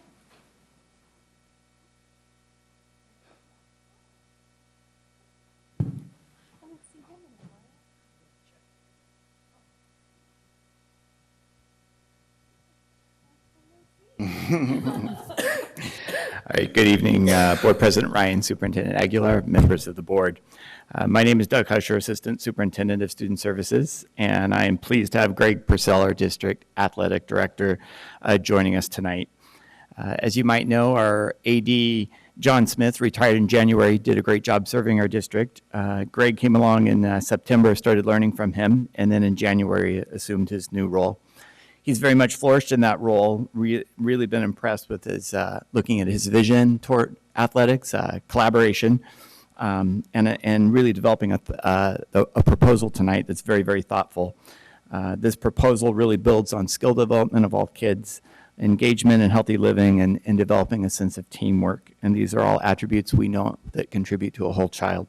And so we're excited to talk about the possibility of bringing organized football, basketball, running to all of our elementary students. Greg's done an amazing job forming partnerships here. He's brought part of his entourage with him tonight, and you'll be introduced to them. But the partnerships are really amazing and are going to be largely successful, in my opinion, or it's going to be the reason for the success, in my opinion. And so at this point, I'm going to turn it over to Greg to share more. Thank you, Doug. Good evening, Board President Ryan, Superintendent Aguilar, board members. It's great to be here. I'm Greg Purcell, the Athletic Director in Sac City School District, and we're going to share with you the proposed elementary school athletic program for students in grades 1 through 6. In keeping with our core values and guiding principles, our overreaching theme for the program is to reach all 20,300 elementary school students, grades 1 through 6 next school year. We want students to actively participate in the athletic program and grow and prosper from that. Next slide is our equity and access and social justice. Oh, did you do that? Okay, I do that. Those of you who know me know I'm not really technologically sound. So the goal is really just to positively impact not only our schools, but their respective communities. Okay, get to the right slide.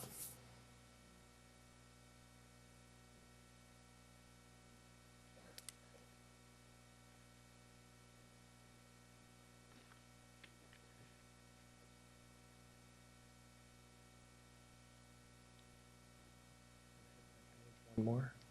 Okay. So in November, Superintendent Aguilar, he shared his vision of developing an elementary school sports program. One goal was to reach as many students as possible and to create as many opportunities as possible for our kids. A comprehensive, sustainable athletic program for those students grades 1 through 6. So this has never been done in our district. This is historic. I was an elementary school student and an employee of Sac City, so I've been around a little bit, and this is a historic initiative that we're very excited about kicking off. Philosophically, to create continuity from the classroom to the athletic field, connecting and the collaborative learning approach in the classroom to well-designed athletic programs will help students develop skills for positive social interactions and motivation to excel. The goal to develop a viable and sustainable athletic program for students in grades 1 through 6, we want fitness to be a culture piece in Sac City School District. We do that by promoting a healthy lifestyle, encouraging student participation, teaching goal setting, teach fair play and competition, teach students the connection between fun and fitness. What we know, some data points. Those students who score highly on California's Fitness Gram Index score twice as well as standardized tests compared to their unfit peers. Children's ages 7 through 11 who exercise a minimum of 40 minutes a day had greater academic achievement than those students who exercise 20 minutes or less, from the Journal of Sport and Exercise Psychology. The health implications are even more staggering. 30% of American children ages 6 to 19 are overweight or obese, a number that has tripled in the last 30 years. And for the first time in history, children born today have a life expectancy lower than their parents. So it's time to get moving. So our program activities. We've decided to come up with, to propose 2 after-school activities. The co-ed flag football program, it's for boys and girls, grades 4 through 6. It's an after-school program that will take place on Wednesday afternoons. I'll explain a little bit about that more as we go through. And then an after-school basketball program for 4th through 6th grade co-ed students. The third piece is a program called STRIDE, Sac City Tracks Running to Improve Daily Education, and that will occur during our school day on campus at lunchtime and potentially in PE classes throughout the day. So in order to scale this out to 51 schools next fall, we partnered with 2 very respected organizations in our city. They're going to play a vital role in the program implementation and the success of the program. Those organizations are the Sacramento Runners Association and the City of Sacramento Youth Parks and Community Enrichment Department. Our parents, our school site staff, and our students will also have a role in being partners in this program. Let me introduce the representatives and organizations who will be here tonight and help us implementing the program.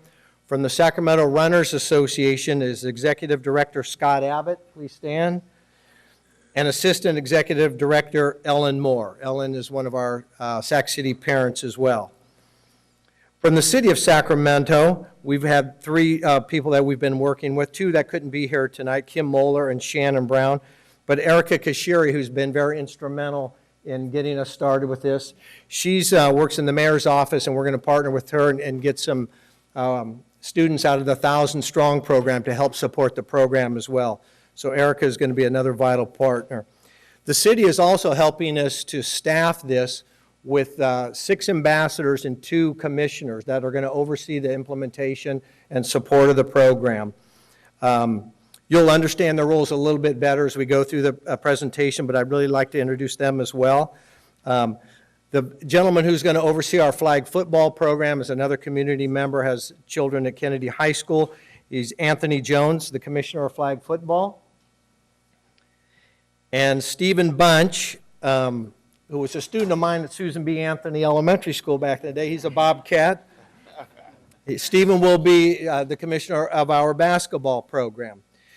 Then within that, we as you'll see how we divided the district up into our 6 divisions, we have also ambassadors who are community members in Sac City products as well, and they were going to support the program throughout the district. One is Omar Turner. He'll be in the West Campus area.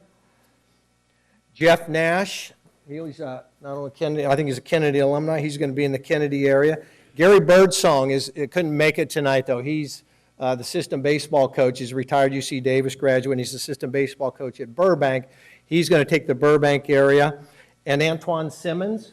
Antoine is going to be in our Hiram Johnson area, and he does some coaching with Sac City already.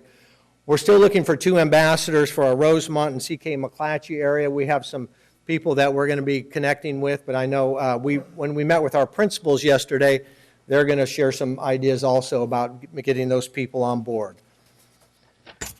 So, we've decided on the 3 sports, the flag football, the basketball, and the running.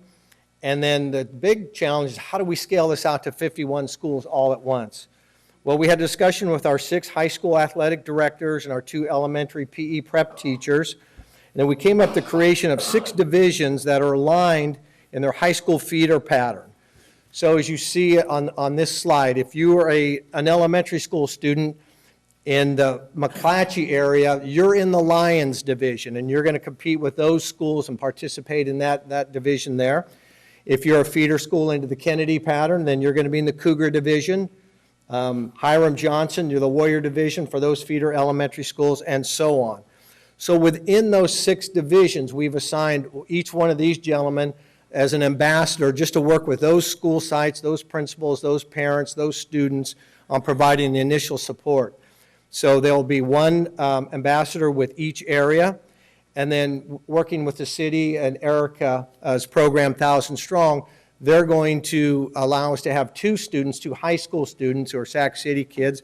They'll be working in those areas. So we'll have a 3-pronged approach in 6 areas. So when you look at 51 schools, now we've narrowed it to a group of people supporting 8 or 9 schools at a time, so it's much more attainable, and success is going to be that much better. So that's the structure, what it looks like. Let me tell you a little bit about the co-ed flag football program. The objective being, they're learning to play a team activity, teaching the value of fair play and competition, demonstrating good sportsmanship and teamwork, add positive value to a school culture, and to teach a healthy lifestyle. How do we implement that? So in partnering with the City of Sacramento and our 6 ambassadors and our 12,000 strong students, they'll provide that support. All games will be played Wednesday after school, and within each division, what we're going to try to do is make it easy for parents to access it, is there'll just be 2 sites in each division. They're not going to go from school to school. We're identifying fields that are in good shape, and all the games for flag football will be played in 2 locations only. So they know I only need to get 1 or 2 places each Wednesday. Season timeline, we're looking to start the season September 26th and November 14th. The league is accessible to all 4th and 6th graders. Number of students we hope to impact are 1,275 students. Schools will identify coaches. We will purchase 25 jerseys for each elementary school, provide the referees and all of the equipment. All coaches will be trained in the Positive Coaching Alliance, which is a national organization. And we're going to provide security from our school district campus monitors for all the activities. At the end of the season, we'll invite you to the city championship game under the lights at Kennedy High School. Love it. Oh, yeah, here's a potential jersey. So you're in the Cougar division, so you're Matsuyama, and then the Cougar division, we may redesign this a little bit, but that's the concept, the school name, and then the division. So if you're a Kennedy student in elementary school, I want to grow up to be a Cougar, I want to be a Titan, I want to be a Lion. That's what we're tracking them towards. So the objective for basketball, very similar to our flag football, about learning to be part of a team activity, fair play, and competition. Again, the implementation piece, partnering with the city, our ambassadors, commissioners, organizing it. Games will be played after school on Wednesdays at 1 of 2 middle schools in each area. So not only will they learn the area of where they're going to go to high school, but the middle schools will host the elementary games in that respective area. Season timeline, again, we're looking at February 13th through the 10th. League is accessible to 4th and 6th graders. Number of students we hope to affect are 800 kids will participate in this program. Again, schools will identify the coaches. We will train them through the Positive Coaching Alliances. We're going to buy 15 jerseys for every school, provide the referees and security for the games, and then we'll invite you to the city championship at one of our high schools at the end of the season. The STRIDE program is sponsored by Sacramento Runners Association. Ellen Moore came up with this acronym. I'd take credit for it, but I can't. Sacramento Tracks Running through Sacramento Tracks Running Instruction on a Daily Improve. There you go. So, objective, provide access for all elementary schools. We're going to have every 1st through 6th grader be participatory in this program. Teach goal setting, promote self-confidence, make the connection between fitness and fun, add value to a positive school culture, and promote and teach a healthy lifestyle. The implementation piece to this is a little more involved, so I'll try and do it justice. If not, Ellen, step forward. Partnering with SRA. So schools it'll operate during lunchtime. At the end of each season, at the end of the school year, they will conduct 6 end-of-the-year track meets in each of the areas. So we'll have a basketball championship, a flag football, and then end of the year, like field day, where we'll have all the students in those, 6th grade students in those divisions. That's something to aspire to in elementary school. 6th grade field day at the local high school. Schools will identify the coach. Sacramento Runners Association does all the training of coaches. They will conduct 51 assemblies during the month of September to kick off the program. They will train the site coordinator in terms of using of the software. It will operate during lunchtime. The expectation is that at least 2 times a week students will run, move, jog, walk during lunchtime. There are a number of rewards, incentives, challenges for students throughout the program. Constant feedback, celebration, positive reinforcement is a big piece of the SRA program. So how it looks is that if you're a 3rd grade student, I've gone to have my lunch, I go out to the running area, I have a barcode on my wrist or a lanyard around my neck, and the noon duty person or the running coach is out there with the scanner. So I'm moving, and I go around and I get scanned, and they know how many miles I've run at the end of the week, at the end of the school year, et cetera. The expectation is that by just doing it at least twice a week, students will run a minimum of 50 to 100 miles during the school year. Then again, at the end of the year, a field day event.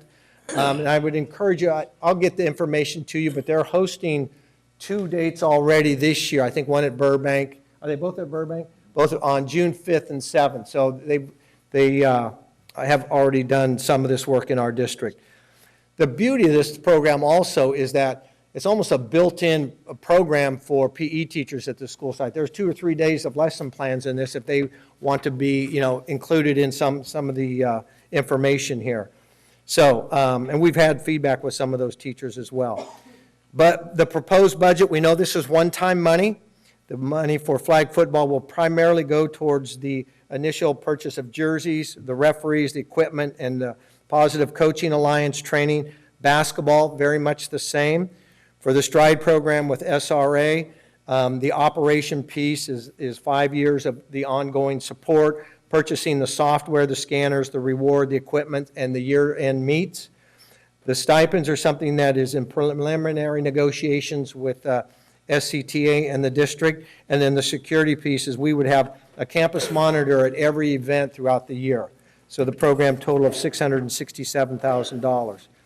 Then after the first year, the estimated program sustainability costs for the flag football is $41,000. That's basically the referees for the year.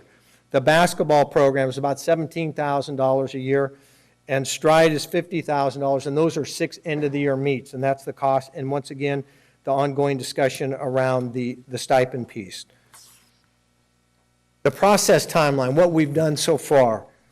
Superintendent Aguilar sent us on this journey in November. We've met with staff, researched, identified potential program elements and community partners. Input gathered from district athletic staff and community partners. The draft proposal was developed and presented to a district leadership and bargaining unit leaders.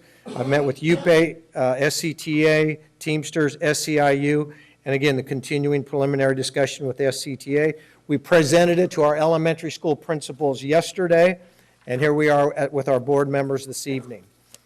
Next steps would be to finalize agreements with our community partners, get on task with ordering materials for the respective athletic activities, schedule the Positive Coaching Alliance training, meet again with principals in early August, develop a communication plan for parents, students, and for the program kickoff in like August or September.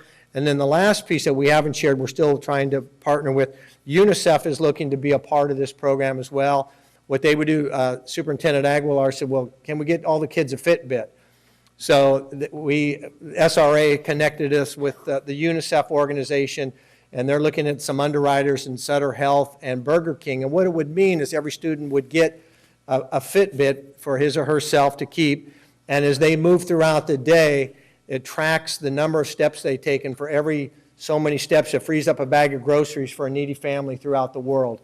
And what they're excited about is partnering with a district that's going to do a program district-wide, not just school by school. So we were hoping to hear something prior to the meeting, but we're still waiting for that, and hopefully that'll come to fruition. If it doesn't, our program with STRIDE is still full bore, and that would just be a nice adjunct to the program. So Wonderful. That's it. Alex, do we have any public comments at this time? We have one public comment from Mr. Thomas Prue.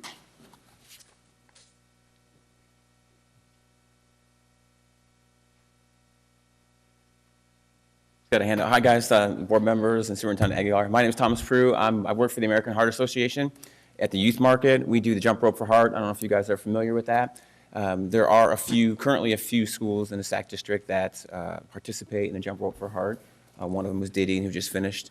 I just wanted to come forward and say this program here that you guys have going on is a great program. American Heart Association and our Youth Market program with Jump Rope for Heart is really in line with that. We come out to the schools, we do an assembly on heart health, and then it's wrapped into the curriculum with the PE teachers in terms of jump roping or hoops throughout like a week or 2 or 3 weeks, depending on how they want to do it. Teaches the kids about healthy lifestyle, teaches the kids about taking care of their own hearts, helping, and also there's a fundraising element about that, helping people with the special or needy hearts. But I just kind of wanted to come forward and introduce myself. I'm the new director for the area, kind of give you guys a little bit of information about that and say that it's in line with what you guys are doing, and it's something that, we can talk about further as you guys go along. So. Thank you so much for your efforts. We deeply appreciate it.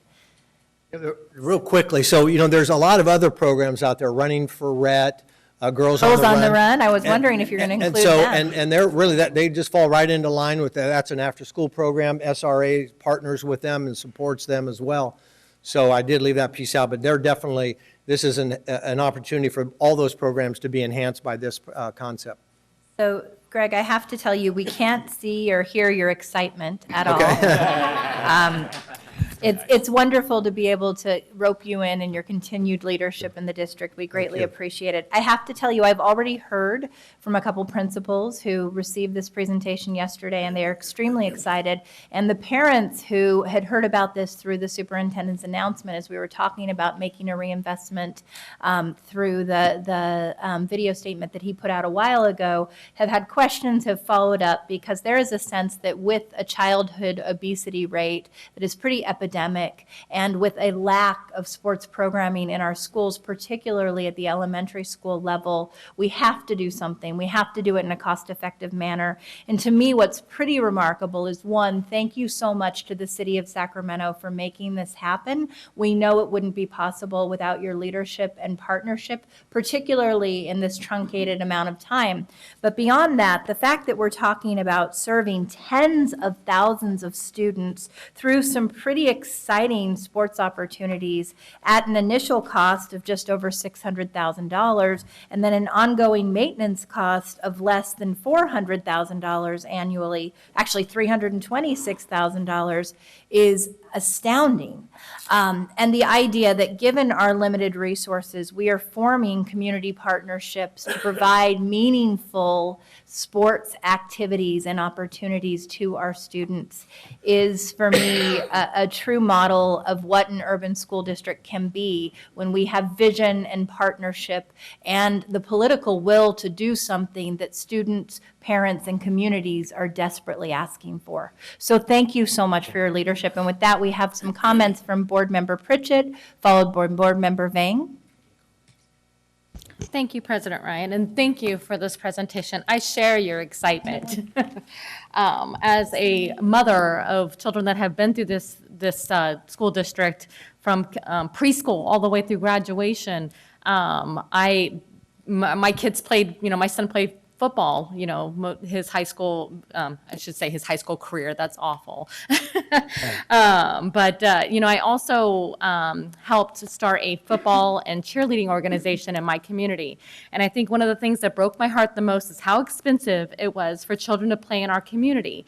And a lot of kids could not afford to be part of these types of programs. I mean, I don't even know what the cost is now. My son's been out of school for 6 years, and I would think that, I remember cheerleading alone was $500 to play, have for a uniform and for a season, for one season. And then the next year we changed the uniforms and we're paying all over again, right? So thank you for thinking of this. It's very important. The questions that I have, I'm not going to ask you to answer them today. I'd like you guys just to kind of get together and maybe send us out a board communication. So first off, I wanted to know how these programs were chosen for each of the districts, or for each of the sites, I should say. Yeah, because one thing I was thinking about is soccer. And maybe we should be reaching out to the Republic FC as a partner. And Einstein Middle School, they have a program where it's different sports programs, and they offer it to the elementary schools. Yes. So I'm curious to know if you've reached out to them to find out. Absolutely. Okay, so we Yes. can incorporate. And Cal what they're Middle already- School has one also. Yeah, You okay, betcha. so you can They're find part out of it. what they're doing and then how we can incorporate what they're already doing, because it's been very successful. It has.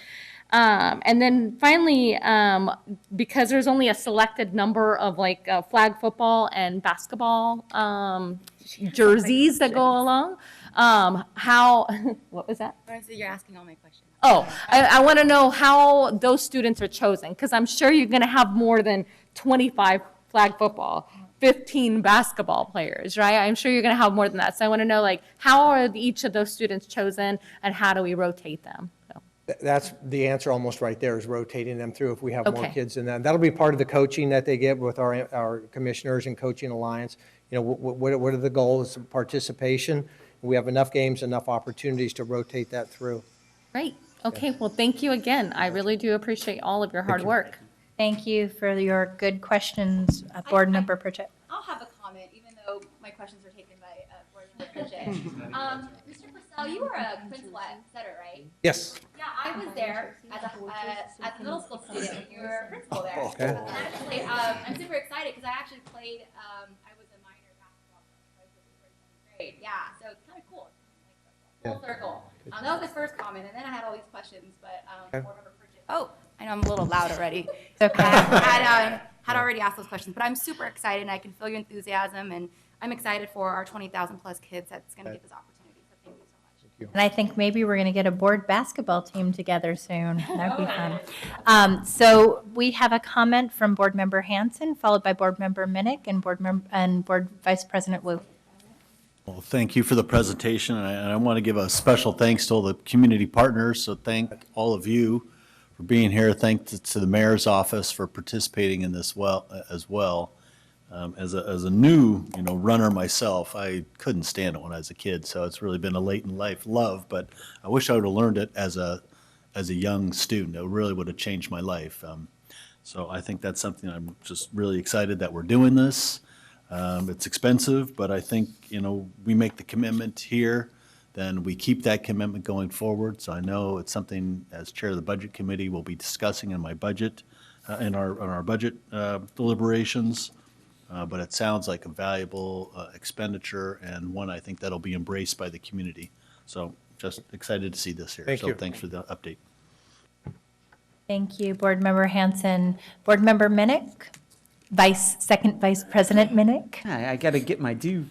No, thank you very much. This is really exciting. I'm excited that there's so many partners involved in this. I feel like this is going to impact so many kids.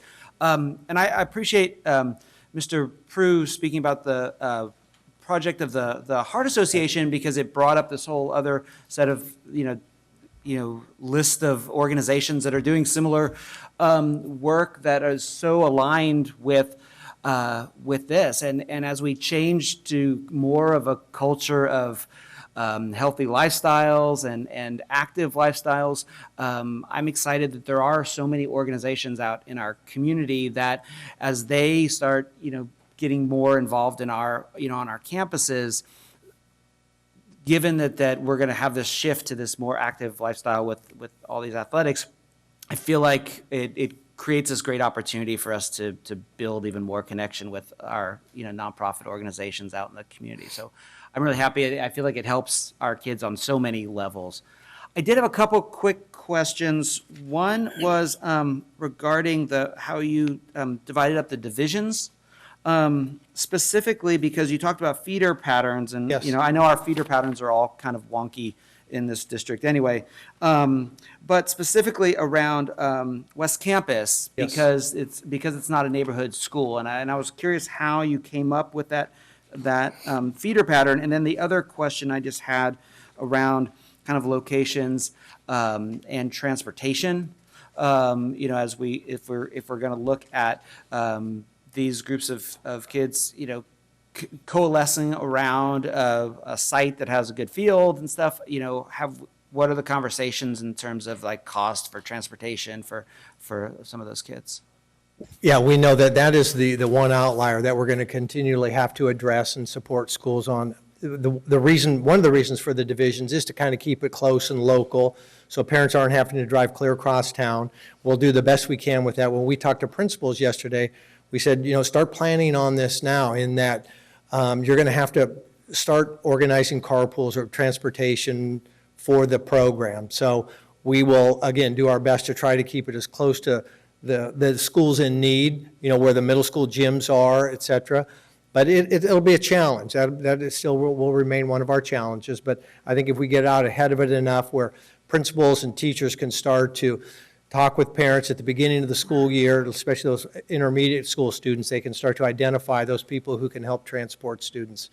Then on the West Campus piece, so I already heard from Gail Johnson on Keith B. Kinney, so, but primarily also, where do they go to middle school was another way to look at it. You know, they go to elementary to middle. So in looking at not only West Campus location, but, you know, a lot of the kids from Caleb, David Lubin, Phoebe Hurst, Theodore Judah, Washington, William Land, they all go to Sutter.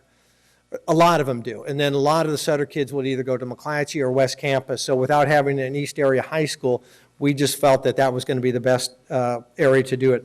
And there's a few outliers in there in terms of distance, but Caleb, Lubin, Phoebe, Judah, Washington, Land, you know, they're pretty close. So that is the one area that doesn't have that whole high school piece. Yeah. Hope that answers the question. No, it does, and You know. I know that that's a little funky one, but Yeah, it is. But we don't want to miss the opportunity that there's a new field there, right? So we want to use it. Exactly.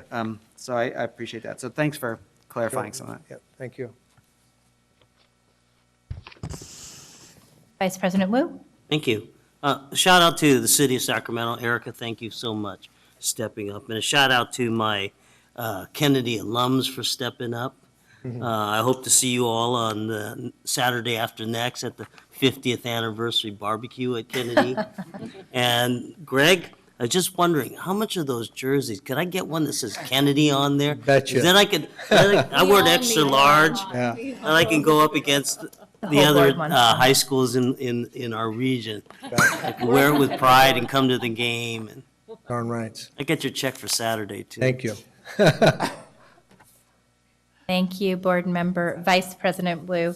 Well, it looks like that is all for this evening. Thank you so much. We are so excited to get this program off the ground and appreciate all of your leadership, hard work, and energy. We are significantly behind right now on the agenda, so we're moving on to 9.4, approving board policy head lice revision, which will be presented by Victoria Flores and Terry Fox. I know, I got it. Good evening, Board President Ryan, Superintendent Aguilar, and members of the board. I'm Victoria Flores. I serve as the Director of Student Support and Health Services, and with me tonight is our lead nurse, Terry Fox, who is also a nurse practitioner and an amazing nurse. So we will start off our presentation with our core value, and I'd really like to draw your attention to inequitable by design, and that we will confront and interrupt these inequities. And this is really why we are here in front of you tonight with revisions to our board policy for our head lice. The other thing that comes to mind is someone made the joke, lice is very fear-based. We all get itchy, nobody wants to deal with it, right? It's just one of those things. But our current board policy is really perpetuating some inequities around attendance and unnecessarily sending our students home and excluding them from school. And so Terry is going to really walk you through the science of why that's not okay, why contributing to our chronic absenteeism is really contributing to our students not being on grade level and ultimately not graduating from high school. So she's going to take you through the evidence and answer any of your questions. Hello. We don't have great socks or T-shirts, but we do have lice combs. If anyone, we have these for our parents. I really and our hope that I families, never have to but use that on my yes. 6 or 8-year-old. So anyway, why we wanted to change the policy, oh, thank you, would you mind clicking for me?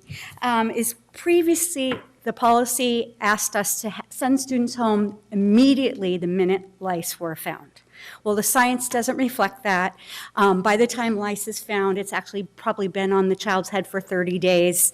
So it's not like you're going to prevent the spread of infection by making them leave at 10 a.m. They can stay till the end of the day. And then we reach out to the families. How do you take care of this? And everyone wants to know how my child got it, and did they get it at the school? And so we take an evidence-based approach, and it's working out really well.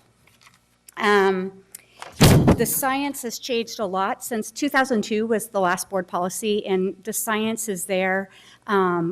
California, CDC, American Academy of Pediatrics, National Association of Nursing. It's all the sciences there. We want to align our goals with the practice and current evidence. We want to reduce absenteeism, and we want to support the schools and their families. We do that through education. We've been trying these new methods since the 16-17 school year. We respect a student's privacy. There's no longer whole classroom checks and lice shaming and all that. There's prompt treatment in the evening, return to school the following day, and then there's a checks and balances, how we check the child the next day, who we would call in if a case was resistant or directions weren't followed or there was some kind of barrier to access to care. So there's checks and balances, and we have a protocol if something becomes chronic. This picture is on our health services website on the SCUSD web, and basically it gives lots of tips, and it also has in 13 languages the guide from the California Department of Health on how to treat head lice. There's other frequently asked questions and lice facts. And finally, for costs, it is consistent with policy for the LCAP goals. We will not lose ADA like we have in the past for especially midday absences, and sometimes when people would go home, they would stay home. And it reflects the current science, and once adopted, we will continue to teach our schools how to use it and do our best practice and best evidence-based medicine. We're done. Thank you. That was very efficient. Do we have any public comments? It looks like Alex is gone. There's no public comments. Okay, and we do have one board member comment from Board Member Pritchett. Thank you.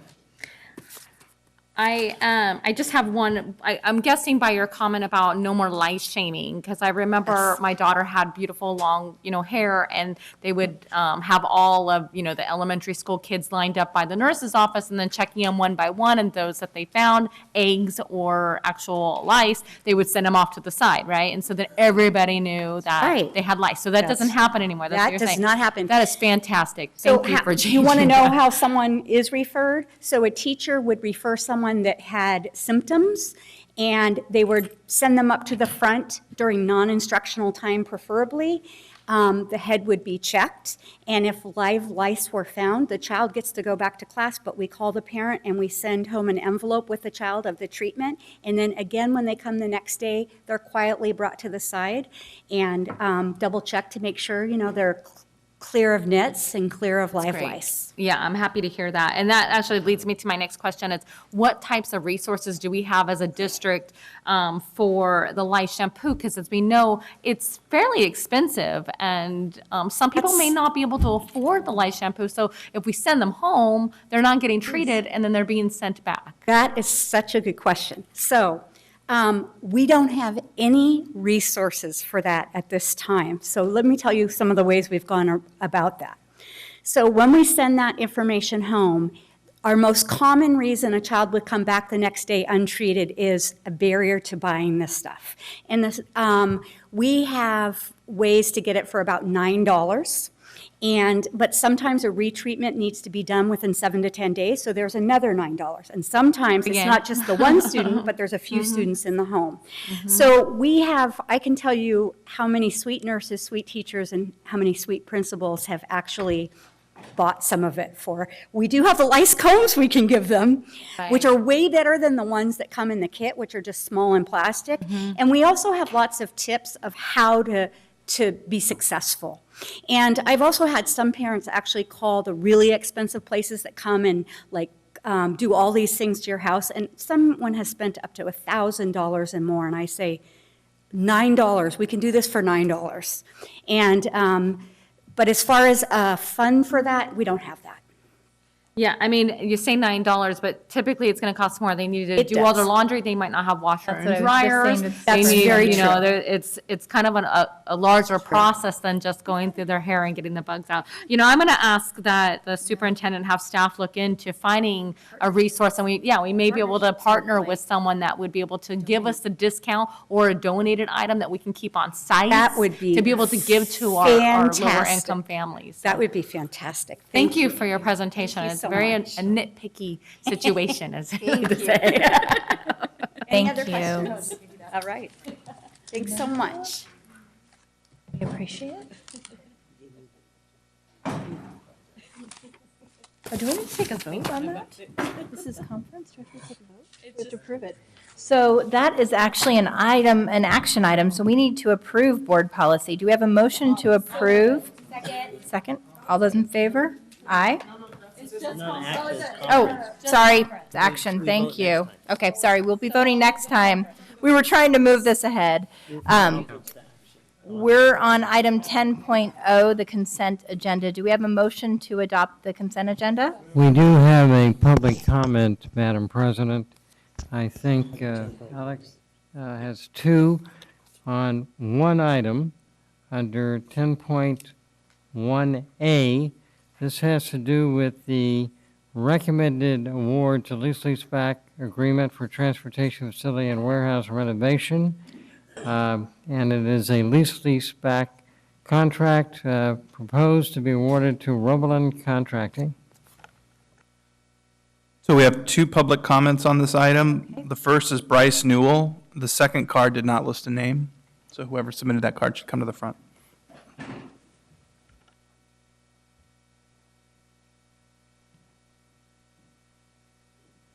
First off, thank you guys for giving us a voice. I'll start. My name's James Wheeler. My card was the one without it.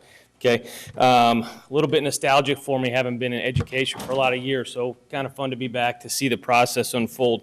I want to talk to you guys about the procurement process that this district has undergone with Roboland for the kitchen renovation and transportation facility. So it's a lease-back project, and by all appearances, this district did a fantastic job in their procurement, selecting Roboland to be the GC to do the project, okay? From there is where I have a concern, and it's interesting, we talked about funding, or you all talked about funding for small things like basketball and everything else, and my, contention is small. It's a $20,000 discrepancy, but that can be a big deal to pay for an education program.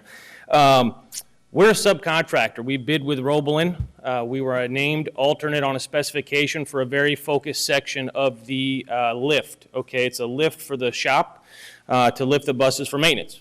Okay, we were a good faith partner with Roboland, and we bid our specific section. Okay, we learned after the bid that was conducted by Roboland that our section was $20,000 low bid. We were the low bidder, but we were not chosen to be recommended to you guys as the contractor of choice, and that's where I have some issue, and I've submitted a very detailed presentation to you all, and I can't cover it all in 2 minutes. Two main points. Roboland did not follow Sacramento City contract document requirements, and they did not solicit 3 competitive bids in either the section we bid in or the neighboring section, which had implications on ours. The documents that you guys put out indicate there must be a reasonable effort made to solicit 3 bids. My contention is there wasn't one made, not a reasonable effort, because I typed in search terms into Google and competition showed up as the number one or two result, and that competition was not solicited to bid. Second item is that it's a public contract, and as a subcontractor, I'm protected by Contract Code 4100, and this prohibits bid shopping and bid peddling. And what happened in this situation is Roboland had our bid. There was another bidder in our section. That bidder was informed that they were the low bidder, or that we were the low bidder, excuse me, and then that bidder was allowed to manipulate their pricing, change their pricing on the remainder of work that they had supplied, as they were the only bidder in that section, which then erased our bid margin. Okay? Furthermore, there is a definite conflict of interest with that bidder. It's detailed in the packet I gave you. I can't cover it now. And I can't ask you to give me business tonight. All I can ask is that you remove it from the consent agenda, give it a very close look, further review, because I think there is a very, very compelling argument here. Thank you for your time.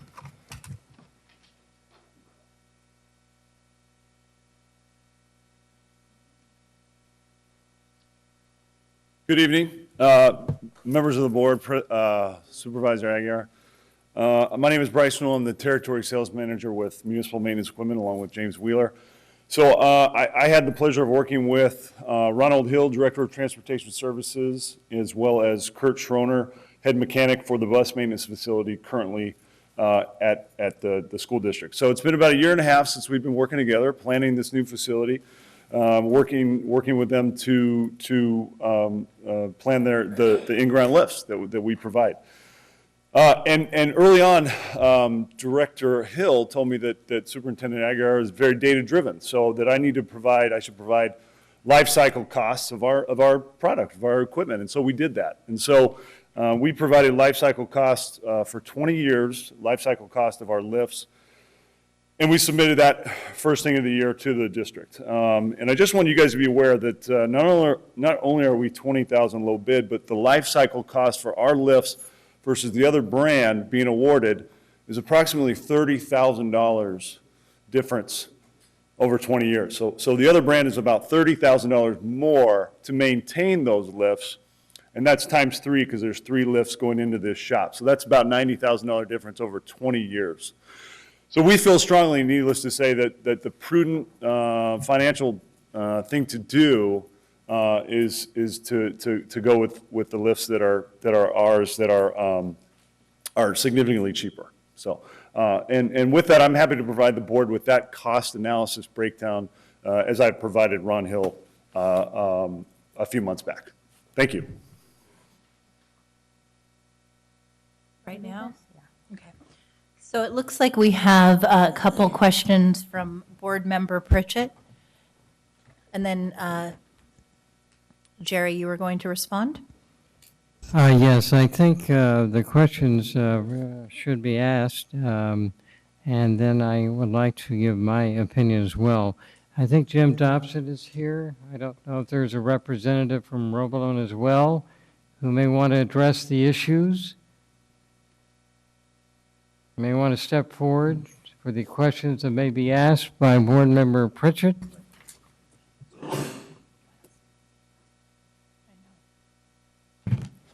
And then I will give my legal opinion if I may, Madam President. Of course, thank you. My name is Kevin Honeywell. I work with Roblin Contracting. Good evening. My name's Adam Villacare. I'm a vice president at Roblin. Kevin Honeywell here with me is one of our estimators on our staff. Jim asked us to come in and share some additional information, which I'd like to do. So we bid the project, which in its totality is about a $26 million project. We solicited 653 subcontractors to bid the project. Within that 653 subcontractors, 17 subcontractors and/or vendors were targeted to bid the mechanical lifts and/or lift-related equipment. Shop equipment. Shop equipment. So with that, we received a number of bids. Kevin does an analysis. By virtue of his analysis, he was able to show that there was not a $20,000 savings with regard to this equipment. In fact, going to a competitor would have cost the district another $30,000. And I say that because as a general contractor, we look at the package in its totality. The lifts in themselves represent an incomplete scope of work. As a way of example, a competitor's total package price was $817,000. Packaging that similar scope of work but using competitors or MME's package would have cost the district $845,000. So that difference in itself is a savings of $27,000 to the district when you look at the project scope in its totality and not necessarily in a vacuum. Inclusive of the basis of design for that our specifications were written towards. So you're saying that parceled out, there potentially was a savings, but in the totality of the various contract items, there was in actuality not an additional cost incurred, but a $30,000 total cost reduction. That's correct. Additionally, the $817,000 includes the equipment that's the basis of design.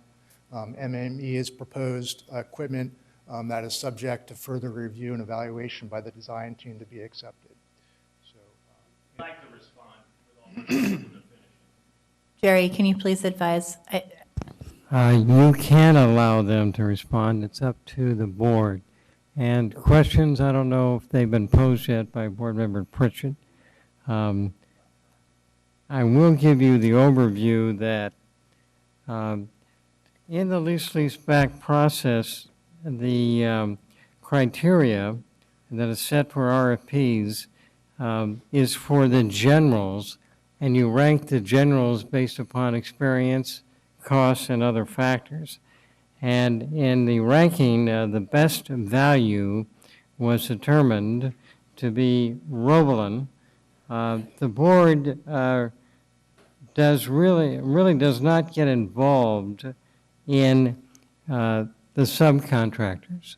Those are selected as part of the best value package submitted by general contractors.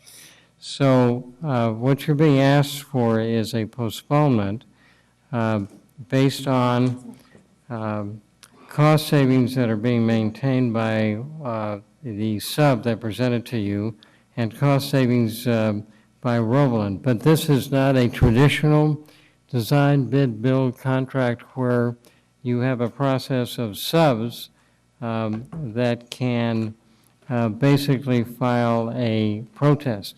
This is in a form of a protest, but bottom line, you have a $26 million project and by this contractor selected in accordance with the criteria being proposed, and the staff work and the process selected Roebelin based on base value and their lump sum.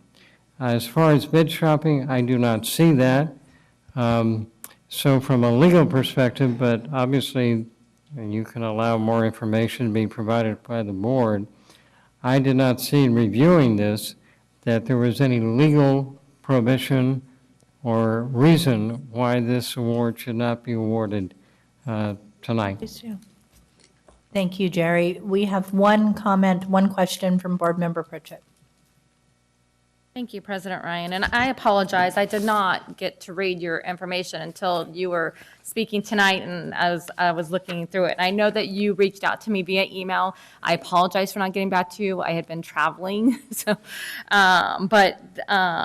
you seem to have valid complaints, and I think that this has merit to just investigate. And I'm not saying who's right, who's wrong. I'm just saying it has merit to investigate. So I guess my only question is for Jim Dobson, who I thought I saw him, is what would be the impact of delaying this until our next board meeting? Well, actually, this was supposed to be at the last board meeting, but as you know, we were still resolving some issues with SMUD. So we've been delayed 2 weeks. The next 2 weeks could actually hinder a critical path. Right now in this project is the replacement of the refrigerators and freezers in the warehouse. So all of the food has been removed from the existing refrigerator freezer, taken off-site, and this contract will allow Roebelin to start building the new warehouse freezer and refrigerator. If we don't get that done by early August, it's going to be very difficult for food services to meet the challenge to get everything ready for the start of school. Yeah, I completely understand that. I guess our next facilities committee meeting is May 14th. And so I'm just wondering if we delay it until the next board meeting, which would be May 17th? May 17th? Yeah, I believe May 17th. Then it would still give us a little bit of time to look into this matter and I think I would feel more comfortable with voting on it. So we have one additional comment from Board Member Hanson.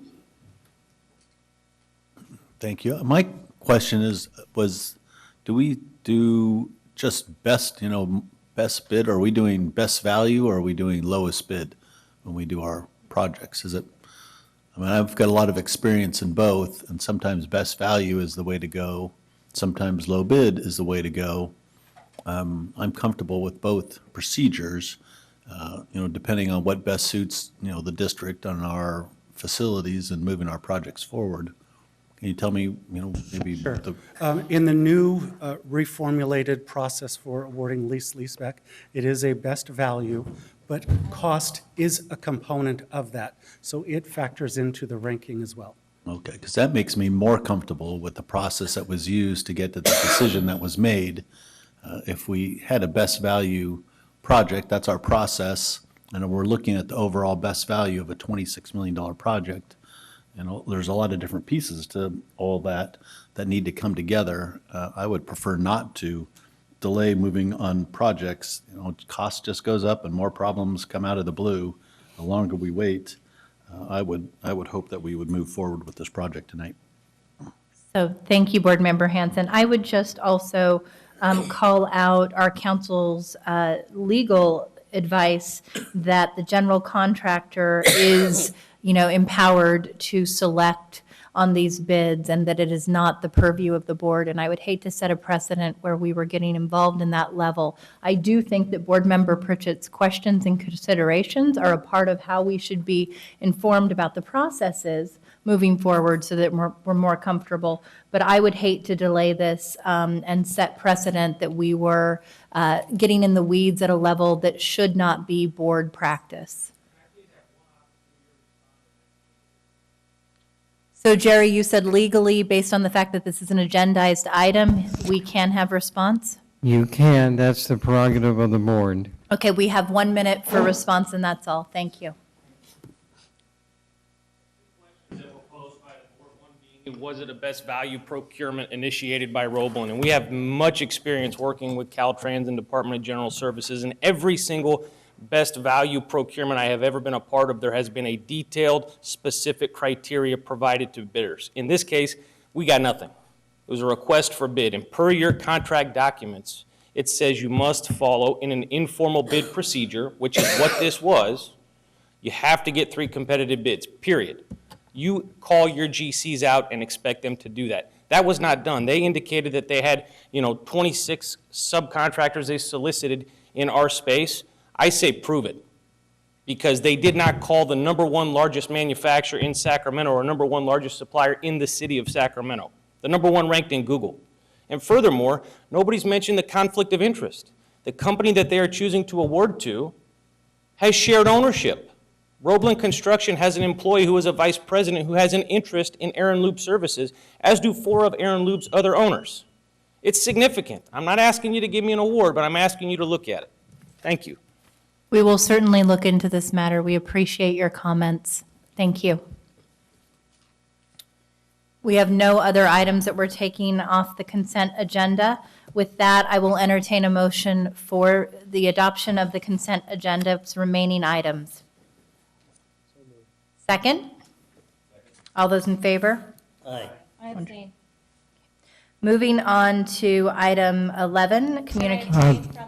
I think we need a motion on this particular item. Okay. We're going to take a motion on item, what was it? 10.1A.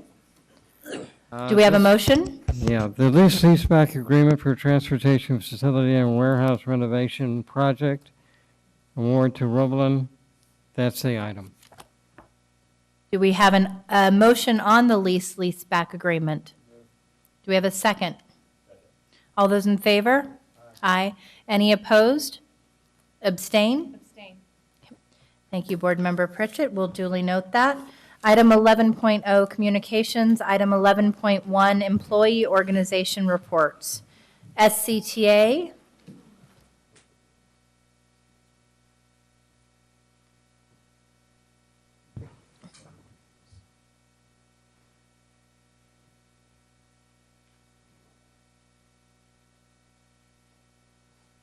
Good evening. David Fisher, President of Sacramento City Teachers Association.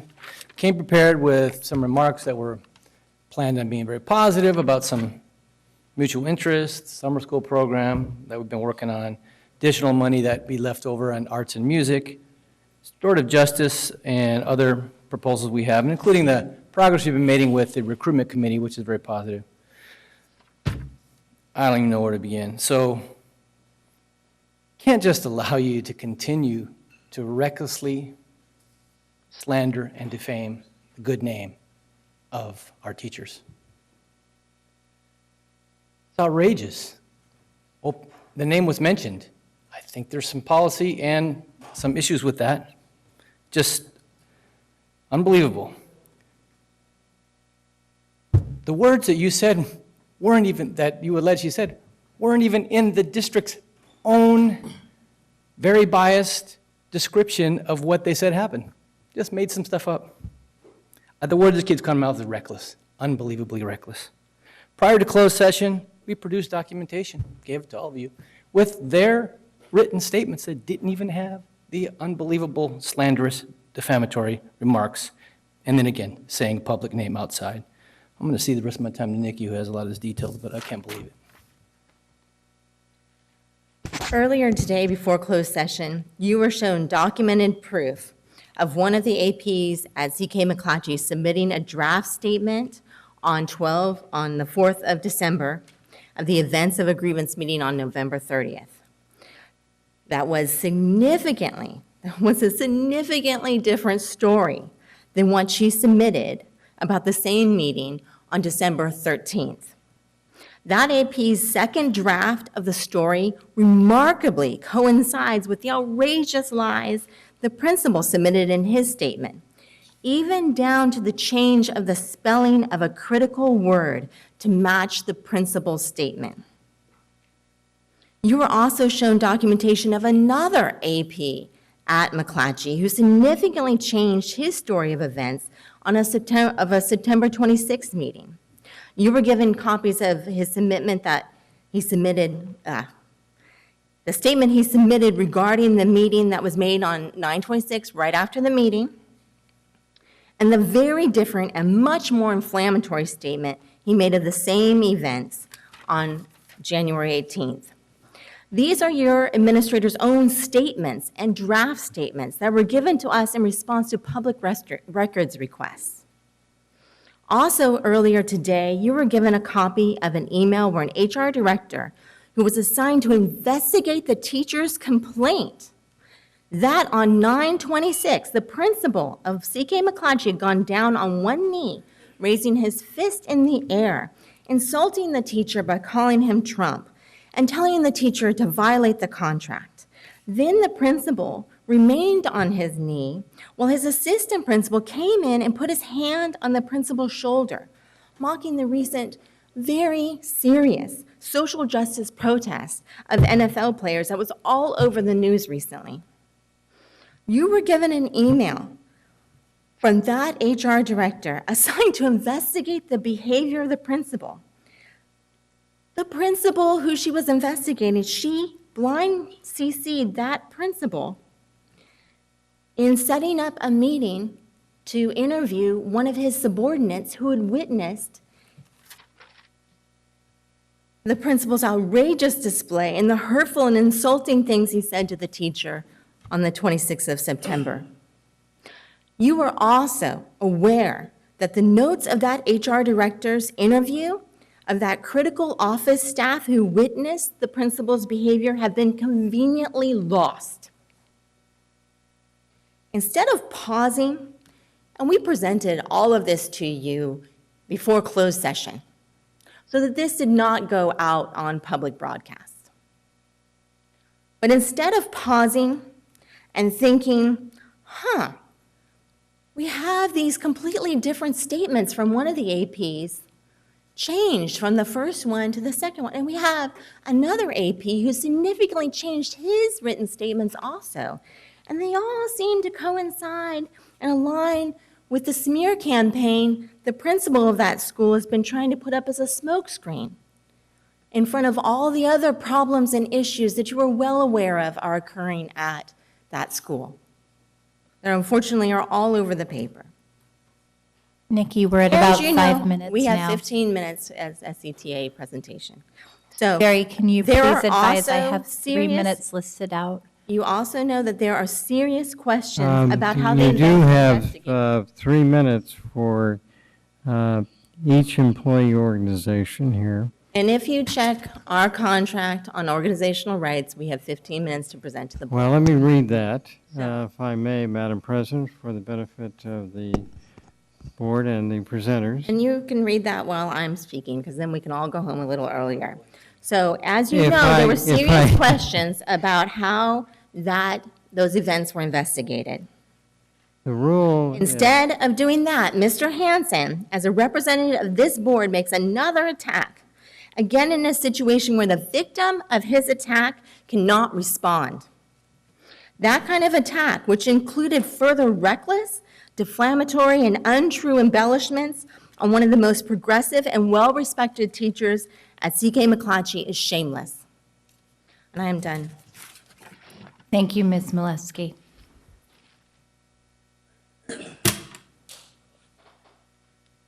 SEIU. TCS. Teamsters. UPE. Buttons pushed. Okay, once again, do we have the space within Brown Act to respond to comments when we have organizational reports from our bargaining partners? Any matter on your agenda is subject to public comment.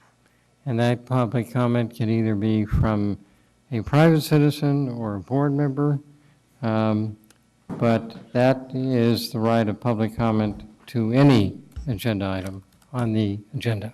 Okay. Yes, no, absolutely. I understand during board report outs. Jay, do you want to hold this No, for your board because, report out? I'm talking about positive things, not. Okay, so Yes, just. I'm going to report on 11.1. I'd like to comment on that. Okay, so just before you respond, I do want to say once again, going into tonight's meeting, not wanting to be caught off guard with a non-agendized item, we did discuss what, based on Brown Act, is appropriate in situations like this. Ms. Miletsky, obviously, we gave 5+ minutes. I was told, and based on my agenda, you were allotted 3. We are trying to ensure that we're setting a tone for our students, for our families, and that we are responding fairly and appropriately in this situation. Board Member Hansen, your comment? Thank you. I think it's important, that I also set the record straight. The documents that were handed to us by Mr. Fisher, I quoted from verbatim. So those are your comments that you gave to us, and I'm sure, they are also public record now, so this is all public information. So folks can take a look at it themselves who are interested. But I'm less and less surprised to hear the remarks of our SCTA leadership. But I was surprised to read the written comments to us where SCTA Executive Director John Borsos belittled Principal Lambert on November 30th with, "This isn't your show, buddy. You have no authority here." And then another time to another administrator who also happens to be African American that, "As usual, Roxanne, your paperwork is incomplete and you are incompetent and unprepared." So at a time when we should be working to better serve our special education students, what did we do with SCTA? We fought for years to give special ed students the right to meet their teacher. But we fixed that in this last contract. We should be working to increase our graduation rates and increase our A through G completion. Instead, we're wasting times on the problems of the adults. I hope we go back to working on the problems of the students. Thank you. Okay, moving on to the District Parent Advisory Committee reports, 11.2, Community Advisory Committee, the District English Learner Advisory Committee, the Local Control Accountability Plan and Parent Advisory Committee,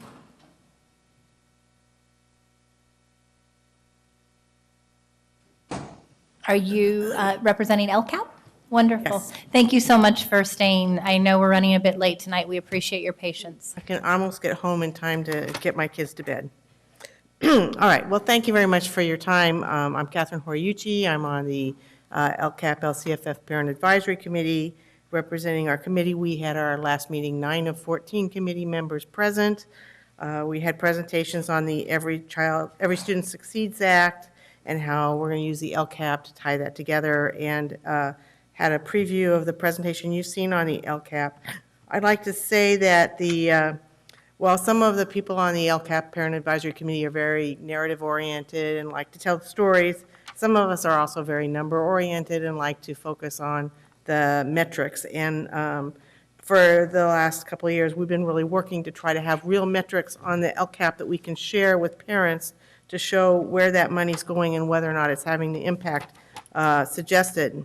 So some of the changes to the LCAP metrics that you've seen are related to our long discussions about what we think they mean. We've added some LCFF fidelity indicators to make sure that the money's being spent on the targeted communities, and this discussion came up in our meeting about students with disabilities, whether or not we need an indicator for them. It's very clear that if there is no indicator and no standard that's met, nothing changes. If you just have a standard that we didn't meet it, and next year you have the standard we didn't meet it, then you can be sure that we're not getting anything measured that's going to allow us to change anything that matters. We also had some discussion about whether or not we should use percent of students who met or exceeded standards rather than have the number of being 30 or 40 points above or below the number which is meet standards. Since the standard meet band is about 70 points, for instance, fifth grade meet standard is 2502 to 2581. Parents have absolutely no idea what those numbers means. We don't have any clarity or understanding about what the difference is between a 2501 and a 2502, which one meets and one doesn't meet. And when you look at the standards, we for the math 3 to 8, we have a baseline right now of 45 below, a target of 40, an actual of 46 below, and a target of 40 below. But those might be the exact same number of students because it's just a number where the band is very wide. So we think we should at least include always the percentage of students who meet or exceed standards, because that's a number that means something. That way you can say that 32% met and 67% did not meet, and parents understand those numbers better than the minus or plus a few points. We're also concerned about the idea that cumulative GPA for West Campus High School, you can be thrown out of it. Apparently, you can be involuntarily disenrolled at West Campus if your GPA is so low. So it's discouraging to parents from other schools if their students are not part of that highest achiever, when in fact, one of the high schools has the opportunity to just remove all the people who aren't going to be high achievers. I think that kind of goes against some of the superintendent's initiatives to make sure that every student can achieve to the highest of their ability. Also, we had a discussion about I'm sorry, I just have a couple of little things, Okay, sorry. thank you. No, please wrap Since up. my colleagues didn't show up, I will go on. We talked about the parent-teacher home visits, and we have numbers like the number of visits, but we really want to know more about what happens when students are visited. Parents like this opportunity, but we want to know what's happening in those visits. Also, we have a number of how many teachers attended training, but we don't know how many of those teachers actually went on a home visit. We don't know if one teacher's going on half the home visits or whether they are actually distributed. So if we want to know how our money's working, we want to know if the people getting the training are going out. Those are all excellent questions. Can I ask you, do you have them in writing that you can submit to us Yes, we have for this. They're all in consideration? yes, we're in notes. We can give all that to you. Lastly, on Infinite Campus, we know that about 5,000 families have a parent account, but we have 40,000 students, and we had some discussion about how to make Infinite Campus meaningful and up-to-date in a way that's useful to parents and students and make it easier for parents to register. In some summary, we'd like to say that the district is gathering more data, but some of the data doesn't lead to accountability. So many processes are voluntary. Coordination with the SIPSAs from the school sites councils is something we want to improve on. And finally, in terms of the LCAP PAC itself, we would like the school board to consider how long a term people should have, whether those terms should be staggered, because there's really a lot of ramp-up time for new members to get value to the school district and to Kathy Morrison. That's absolutely agreed, and we're taking many of those considerations into account, and I'm hopeful that the staggering of terms will be happening very shortly. Thank you very much for your time. Thank you. Moving on to item 11.3, Superintendent's Report. Thank you, President Ryan. Good evening, everyone, and to members of the public. I want to begin by congratulating students, family, and staff from Phoebe Hurst, Camellia Basic, and William Land, most of our site leaders, and several of our staff, are in Southern California receiving and being honored in Anaheim tonight as California Distinguished Schools. So congratulations to all of our school communities that are representing Sac City Unified there. We're obviously with them in spirit tonight as we are here for our board meeting. They've done a tremendous job of engaging their communities and producing great outcomes for students, and we couldn't be any prouder. It's hard to believe, but we only have 6 weeks left for this academic school year until June 14th, which is our last day of school.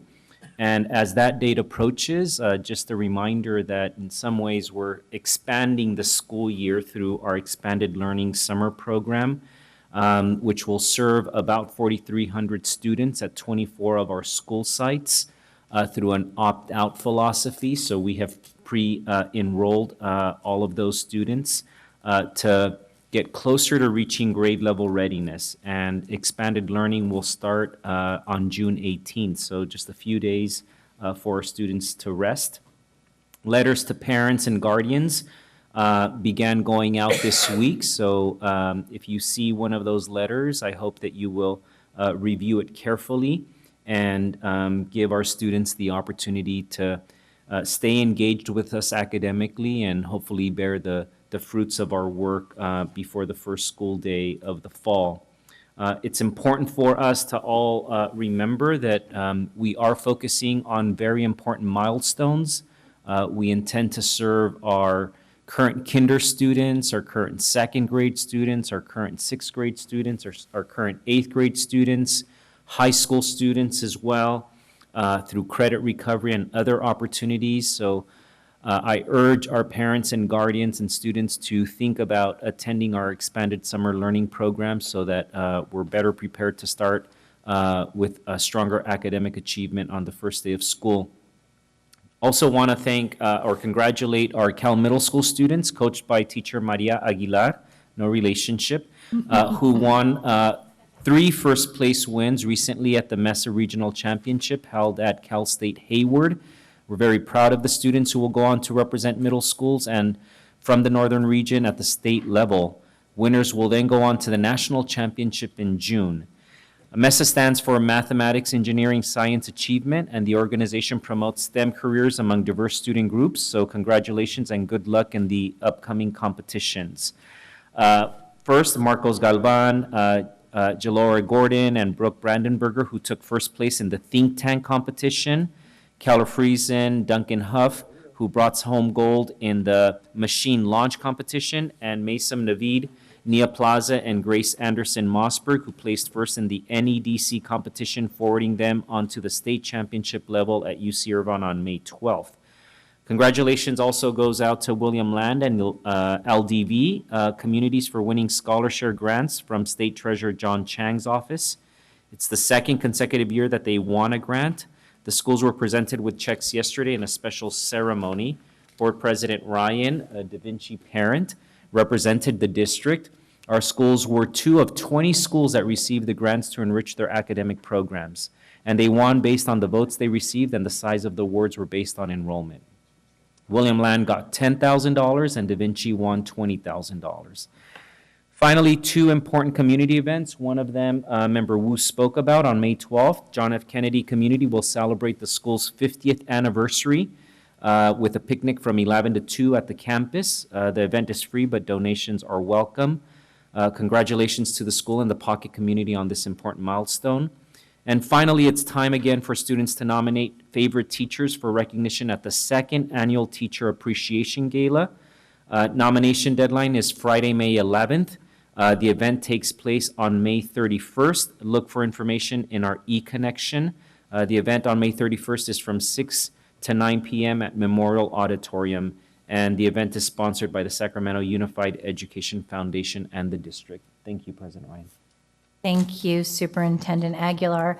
I do have to say on the Scholar Share Award and check presentation by State Treasurer John Chung, my daughter was mortified to have me standing in front of an assembly of 500 individuals and speak, especially when the state treasurer pointed out who my daughter was by name.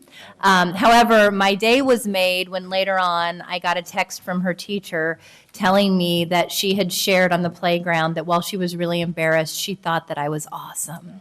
So that really not only made my day, but my week. I will be very brief. I do want to just say, I began to speak a bit about Mental Health Month. I want to recognize that there are so many students throughout our community that are suffering in silence, that mental illness is a stigmatized illness that families grapple with often without the feeling that they can talk about the illness that they're trying to deal with day in, day out. And with all of the fear and uncertainty that's been happening at a local level, with the hate rhetoric at a national level, that depression, anxiety, and at times hopelessness to the point of considering things like suicide is heightened at an epidemic level. We know that every year there is a loss of young life that's unacceptable. I will tell you it's hard when we lose anyone that we know had an opportunity to achieve great things. When we lose a young person, it is tragic and heart-wrenching beyond words. And so I just want to say, as we look at Mental Health Month as an opportunity to talk about these issues openly, really, let's lean into an understanding that there are so many students suffering in silence, and that we will lose students to suicide if we do not take every preventative measure possible, whether it's as a teacher, an administrator, an after-school provider, a parent, or a community member, to see those signs of anguish, to reach out and to offer help. And so I hope that we do that as we wear our green ribbons, so that we're taking this show of solidarity and translating it to action to prevent the loss of more lives. Student board member report will be bypassed tonight as we have our student board member earning some final patches, I think, for the Girl Scouts troop or something to that effect. And then information sharing by board members. We have Board Member Vang, followed by Board Member Hansen, and finally Vice President Wu. Awesome. So I will keep this short, 1 minute. So this morning I had an opportunity to go to Cosumnes River College with Superintendent Aguilar for an awesome competition, Design Build, which happens every year. Our high school students at Rosemont, it was their first year competing, and our Luther Burbank students were also out there as well, and it was just incredible. I also learned that a leader of a project or a construction project is called superintendent, and so we actually had a young lady that led that project, and that was pretty awesome. Secondly, John Bidwell is having a community garden event on Saturday, Saturday, May 12th. Let me look at my calendar. I should have wrote this down. Saturday, May 12th from 10 to 2, and refreshments will be provided. There's a lot of great community orgs that are coming out to help us build our community garden. One of that is Voice of the Youth that has been working with John Bidwell, so hopefully folks can come out for that. And then lastly, I just wanted to take this time to give a shout out to my 2 LCAP PAC reps who has worked incredibly hard on the LCAP, Laura Vu and Frank DeYoung.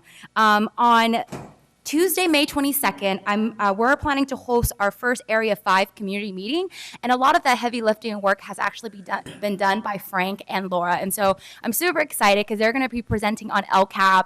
We're going to be trying to connect all our school site councils, PTOs in Area 5s, and our ELACs, and bring them together to have a conversation in Area 5 about if they have any questions, bring them together, for them to also learn about SIPSA, all of that good stuff. And a little bit, we wanted to also share about the new summer learning initiative as well. And so I'm really excited about that. And I just, again, want to give a shout out to my 2 LCAP reps who I know have always showed up to the meetings, super present, on time, in time. And so I just wanted to thank them both. Thank you. Thank you, Board Member Vang. Board Member Hansen. Thank you very much. I am going out next Wednesday morning and invite folks to join us for the William Land Bike Train. We're going to be meeting at Southside Park, and families and students are going to be biking to the school. So I think that was a lot of fun. So I'll be joining them out there for a quick little ride over there to get students more comfortable taking their bikes to school. I'm also working with several of our high schools. We're recruiting, I believe we're at 8 junior boys now, 2 from 4 different high schools to be fully funded. I'm sponsoring these students to go to the California American Legion Boys State Program, which is held in June every year. It's a 1-week-long program at Cal State Sacramento. It's a great program that teaches students about leadership and about how our government works. A lot of great folks have gone through that program, and it's really a life changer. So really excited about that. It's going to be a great opportunity for our students, and hopefully we can expand it to be at all of our high schools. And then I found, there's a girls' state program, but the recruiting deadline had passed for that. So we'll have to start work on that a little earlier to offer the same opportunity for junior girls from high school to participate in that as well. On April 14th, we have our budget committee meeting, and as our schedule, we go back and forth from Cerna Center to different schools. We'll be at Wilsey Wood Middle School, and we have a Central Kitchen Task Force meeting. It's been a bit since we've done an update there. I'm excited to keep that, our work at the district there with President Ryan. That's Tuesday, May 15th. And last week, we had a really great event celebrating Floyd Farms and the Food Literacy Center. It was a fundraiser for them held at Leotada Elementary School to learn about the great progress that we're making on that project.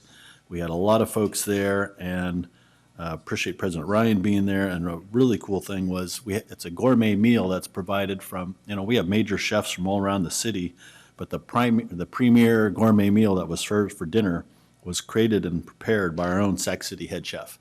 So, and it was delicious. So we're absolutely capable of doing really good things there, and I look forward to our central kitchen and the other, keep moving on the progress. Thank you.